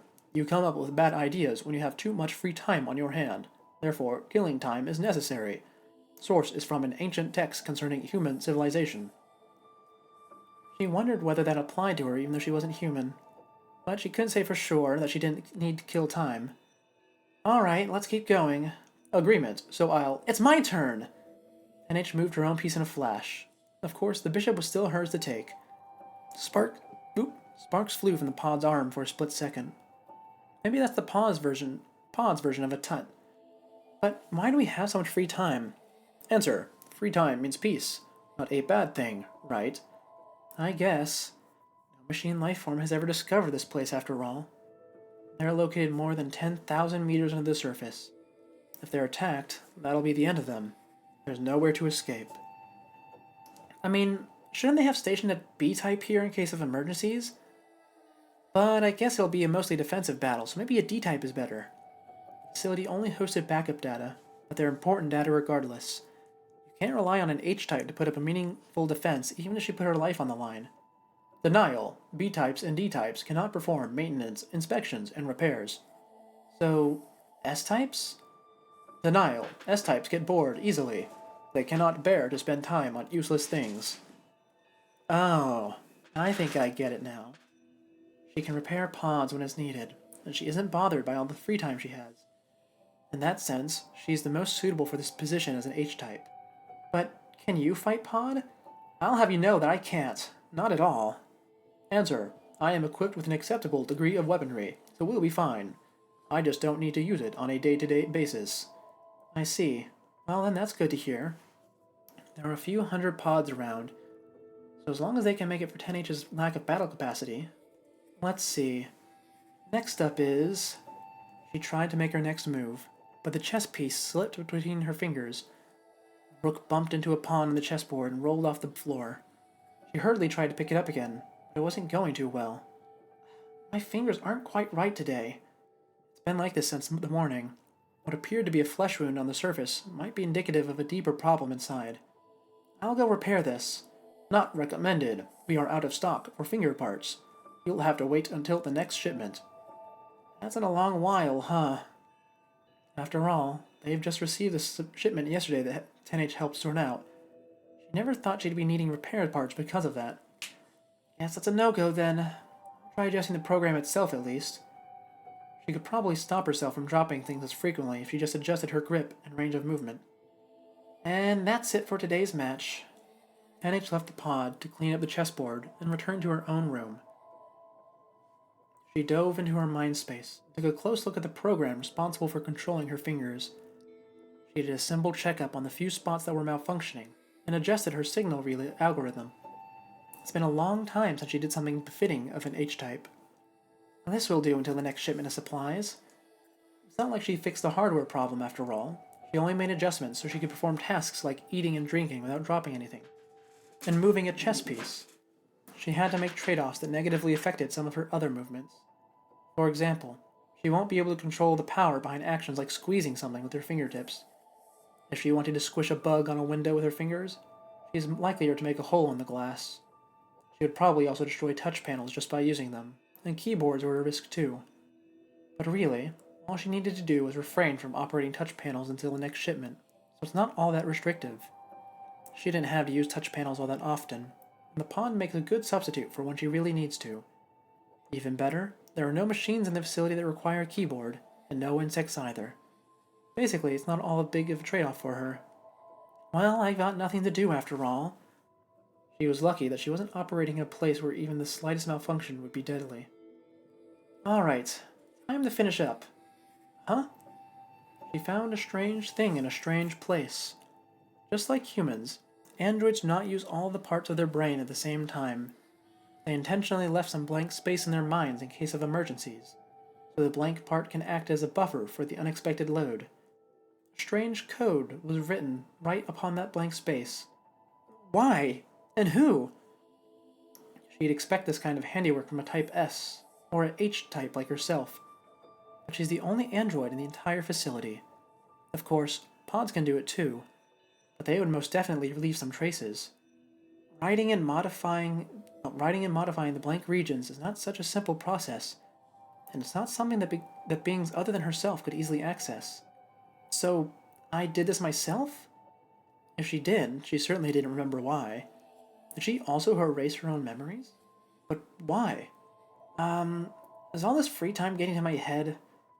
Well, it certainly wouldn't hurt to try and decrypt the code. She hoped the encryption algorithm wasn't so complex that she needed the processing power of an S-type. But it didn't look like she had to worry. The algorithm was so simple it could even be called crude. But still, why? She didn't know. Decrypting the code revealed coordinates inside the facility, in an area that had restricted access. What's going on? Tilting her head in confusion, 10H headed towards the coordinates. The coordinates pointed to the entrance room. It was the only route that connects to the outside world, so it's not used much aside from accepting shipments. The room itself was divided into 2 areas, which are never opened at the same time. It was designed to prevent water flow into the facility. What a pain. The gate to the first area was placed under heavy locks. As the manager of the facility, NH did have the rights to unlock the gate, but it required both her passcode and black box signal. It was kind of a pain. Turning it back at this point wasn't an option for her. Something just felt off. The gate opened, and lights illuminated the first area. The walls, the floor, the ceiling. Everything was so white it hurt her eyes. Question, what are you up to? Is there something wrong? All of a sudden, the pod appeared. It seemed to be concerned as it circled in front of 10H to peek at her face. Nothing's wrong, there's just something I need to check. She made a beeline for the second gate. The first area was quite big. Why is it so big? So much unused space. Answer, you need this amount of space to adjust water pressure when things enter from the outside. That I get, but we don't use this place at all except to accept shipments, so it's kind of a waste. She put her hand on the second area's gate. The coordinates she decoded lie beyond this gate. Not recommended. Stop it. Access to the second area is forbidden. She ignored the pod's voice and opened the gate. The automatic lights came on, revealing a pure white space, practically identical to the first area. There's nothing here? She thought that some sort of object would be placed here. It might be a treasure chest, or it might be a bomb. But surely it must have been something worthy of leaving an encrypted note in her mind space's blank regions. But there was nothing in the room. Not on the floors, not on the walls, and of course, not on the ceilings. Warning, danger ahead. I know, I won't open that door. The gate at the end of the second area was equipped with a valve, since it leads directly outside. If the gate is opened without adjusting the water pressure, a tremendous amount of water would rush in instantly. NH didn't want to think about the destructive pressure of water at 10,000 meters, but she's pretty sure that both the pod and she will be flattened. She walked to the location that her coordinates pointed at. Maybe the thing the encryption hinted at wasn't an object, but a phenomenon. Warning, turn back immediately. I know. Why this particular location? She let her eyes roam as she walked. Her surroundings were entirely white, including the gate connecting the first and second areas, as well as the gate connecting the second area and outside. Huh? The gate might have been pure white before, but it was tainted with a different color now. There were several black trails running down the valve. It looked like something had been peeled off, and the trails resembled scratch marks. What kind of marks are these? She wanted to take a closer look. Suddenly, she saw sparks fly before her eyes. A beat later, a pain from the back of her head. She was smacked by 006. What are you doing? Your arm is pretty damn hard, you know that? 10H complained as she turned around, but was rendered speechless by the sight before her. She was held at gunpoint. The pod was in ranged attack mode. Wait, hold up! The first shot came without warning. She dodged it just barely, or so she thought. A searing pain ran down her bicep, and the pure white floor became stained with her blood. 10H shook off her shoes. She wasn't able to dodge it completely because of the magnets attached to her shoes. The second shot fired. She jumped, and a searing laser nailed where she stood a second ago. However, not a second of it was left on the floor or wall. She realized for the first time that the facility's walls and floors were heat-resistant. But there was no place to hide in the huge room, so 10H could only run. She launched herself from the floor, from the wall, and even rolled on the ground as she shouted, Hey, what are you playing at? What's this about? The pod didn't answer and maintained its attack mode. The response to her question came in the form of a third shot. She took off and ran. The pod overtook her and placed itself in her path. She dodged it, but took a hit from her back instead. She grunted in pain. She finally understood that the pod was seriously trying to kill her. Due to some error in its programming, maybe? She had to destroy the pod somehow, but how? H-types weren't meant for combat. Their true potential shines in the presence of B-type for offense and D-type for defense. On top of that, her target was a support pod. The destruction of friendly units was a job for Type E, not a Type H like her. But she couldn't afford to think any longer. She was bombarded by an assault of ranged lasers and close-quarter arm strikes. She had no time to even catch her breath. Pain from the side, smell of burnt skin. Her evasion speed was dropping. She couldn't run around for much longer. However, she didn't even have a weapon to counterattack with. This wasn't even a matter of whether she was suited for combat or not. This facility didn't stock any sort of weaponry. So she has to fight with her bare hands? No way, she's not a B-type. So it's not like her arms were particularly powerful. Arms? What was she doing before this? She was adjusting the control program for her fingers so that she could move a chess piece without dropping them. She made a sharp right. Her injured left leg throbbed in protest, but she ignored it. She made a beeline for the pod.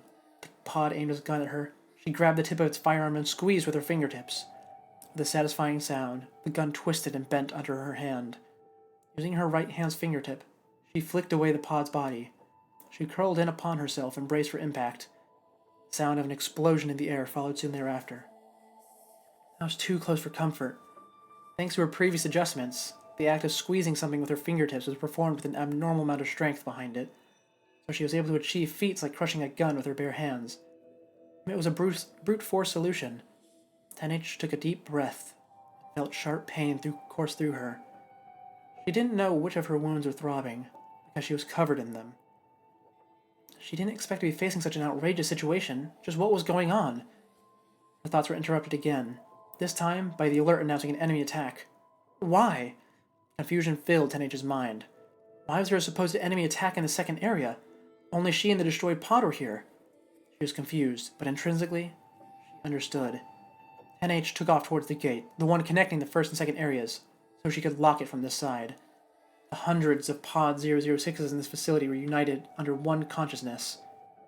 Though their bodies may be separate, they share the same self-consciousness, so every new pod that came to this area would try to attack 10H again. The alert was not a false alarm. She heard loud thumping sounds against the gate she just locked, the sounds of multiple pods bashing their bodies against the gate. The noise put a toll on her already beaten body, and 10H grimaced as she knelt down. She couldn't return to the facility anymore. The remaining gate led to the bottom of the sea, more than 10,000 meters under the surface. She had two choices. Either die via crushing by sheer water pressure, or die via the laser of hundreds of pods. Can I pick neither? But she couldn't stay here either. Touching her burnt side, she began making her way to the gate that led to the deep sea. The pods were hiding something, and that something existed beyond this gate. She's going to die either ways, she might as well die from knowing. She'll die when she's seen all the pod secrets, though she might be flattened by the water pressure first. She reached out towards the valve. An unpleasant sound reached her ears, and her fingers were instantly roasted. What? Her eyes flickered between the valve and her own fingers, burnt to a crisp by a charge of high-voltage electricity. This just isn't right. Why was the interior side of the gate equipped with such a function? If it's for defense, and the electricity should be on the outside, the way it is, it's almost as if... 10H shook the valve again. Her hands were burning, but she continued to turn the valve. Her field of vision was bright red from the pain and heat. Her throat was trembling. She was screaming, but screaming what? She didn't know. The valve hit the end of its rotation. She now knew the reason for the black trails. Someone must have attempted to open this gate before, forcibly turning the valves, even as their hands were burnt by electricity. These were the trails left behind from back then. She unlocked the gate. Now all she had to do was press a button, and the gate would open. With a single press from her broken hand, she would die. She didn't have time to hesitate. The gate blocking off access from the first area wouldn't hold up much longer. 10H pressed the button, and the gate opened. She wasn't crushed. In fact, the opposite happened. As soon as the gate opened, 10H was shoved outside by a strong force, almost as if being sucked into a void. For a split second, she heard a whooshing sound, but everything quieted down immediately. Her body crashed and tumbled on the ground. Wincing from the pain, she slowly lifted herself up. Her vision was blurry from the storm of sand. Sand? Huh? What is this? Her voice was strangely muffled. There wasn't a drop of seawater to be seen. She lifted her face and saw the black sky overhead, filled with little dots that she recognized as stars. No way! She doubted her eyes. Right in front of her, she saw a round blue object floating in the black expanse of space. The Earth. In other words, this is the moon? The moment she put thoughts into words, everything became clearer. She didn't realize that she was operating under the moon's gravity, which is only 1/6 of that of the Earth's because of how she was programmed. A Yorha unit's body weighs approximately 150 kilograms and is controlled by strong artificial muscles. Someone must have made adjustments to her control program so she wouldn't notice. The cup that came with a lid, the magnets on her shoes and the chess pieces, they were all put in place so that 10H wouldn't suspect a difference between the actual gravity and what she herself experienced. This wasn't 10,000 meters under the sea. There was not a single drop of seawater around the facility. Only dry sand and a darkness void of any sound. Just what was I doing? What have I been made to do? She put her mind into overdrive. The incredibly large and wasteful entrance room, the complex interiors of the facility, the server room and the broadcast room, the words on air flashed by in her mind. She was forbidden from entering the broadcast room when those words were being displayed. Now that she thought of it, that was awfully strange. After all, the room was just used as a relay point, so it shouldn't matter whether anyone was in there or not. But 10H was forbidden from entering the room regardless, because this was no relay point that acted as a camouflage for the broadcast source. This is the source. Once she understood that, the rest fell into place rather quickly. The servers contained in this facility weren't storing backup data. This is the Council of Humanity. That's the secret the pod's trying to hide so hard to hide from her. And since this pure white facility only housed a few hundred Pod 006s and 10H, the Council of Humanity didn't exist. Which meant that humanity itself no longer exists? Is that it? That must be it. Her knees grew weak, and she slowly sank to the ground. Sand flew soundlessly around her. She felt a different kind of pain, unrelated to her wounds, threatening to overcome her. She felt the pods behind her back. A few hundred Pod 006s were closing in on her. B-types were simply too strong. D-types could drag out the battle indefinitely. S-types would see through the farce right away. And that's the true reason why an H-type like her was appointed the manager of the facility. But even 10H managed to reach the truth when given enough time, and she escaped outside, even at the cost of burning her own hands. She was captured immediately, and had her memory wipes. That's why she could only leave behind clues in a blank region that she herself had exclusive access to. The pod surrounded 10H. She knew that this was the end for her, but she wasn't all that scared. She'll have her memories wiped, and return to her good old boring days. The shock from the realization that humanity had gone extinct, as well as the sadness she's experiencing right now, will all be erased without a trace. I lose. I surrender. I'll go in peace. She raised her hands and closed her eyes, awaiting her capture. Right before her consciousness sunk into darkness, she heard her pod's final words. Poor child. That's the 46th time. And that is the end of our story for today. A haunting tale of the Moon server. Now that we've learned the truth of it in-game, I felt confident sharing it with you guys. And oh boy, is it a really great one. I really quite like it. And so, with that, we have reached the end of Nier Automata Route B. Next time we play, we'll be starting up Route C and D. Isn't that wonderful? I think it is. They are really, really fun, really, really greatly written. And so, with that being said, thank you all for tuning... Oh, wait, hold on. Wait, hold on. I need to fix this. Wait, hold on. Wait a second. That's not what I want. That's not what I want. Hold on. I don't know if you can hear anything. I'm doing stuff on desktop. Ah, here we are. Thank you all for tuning in.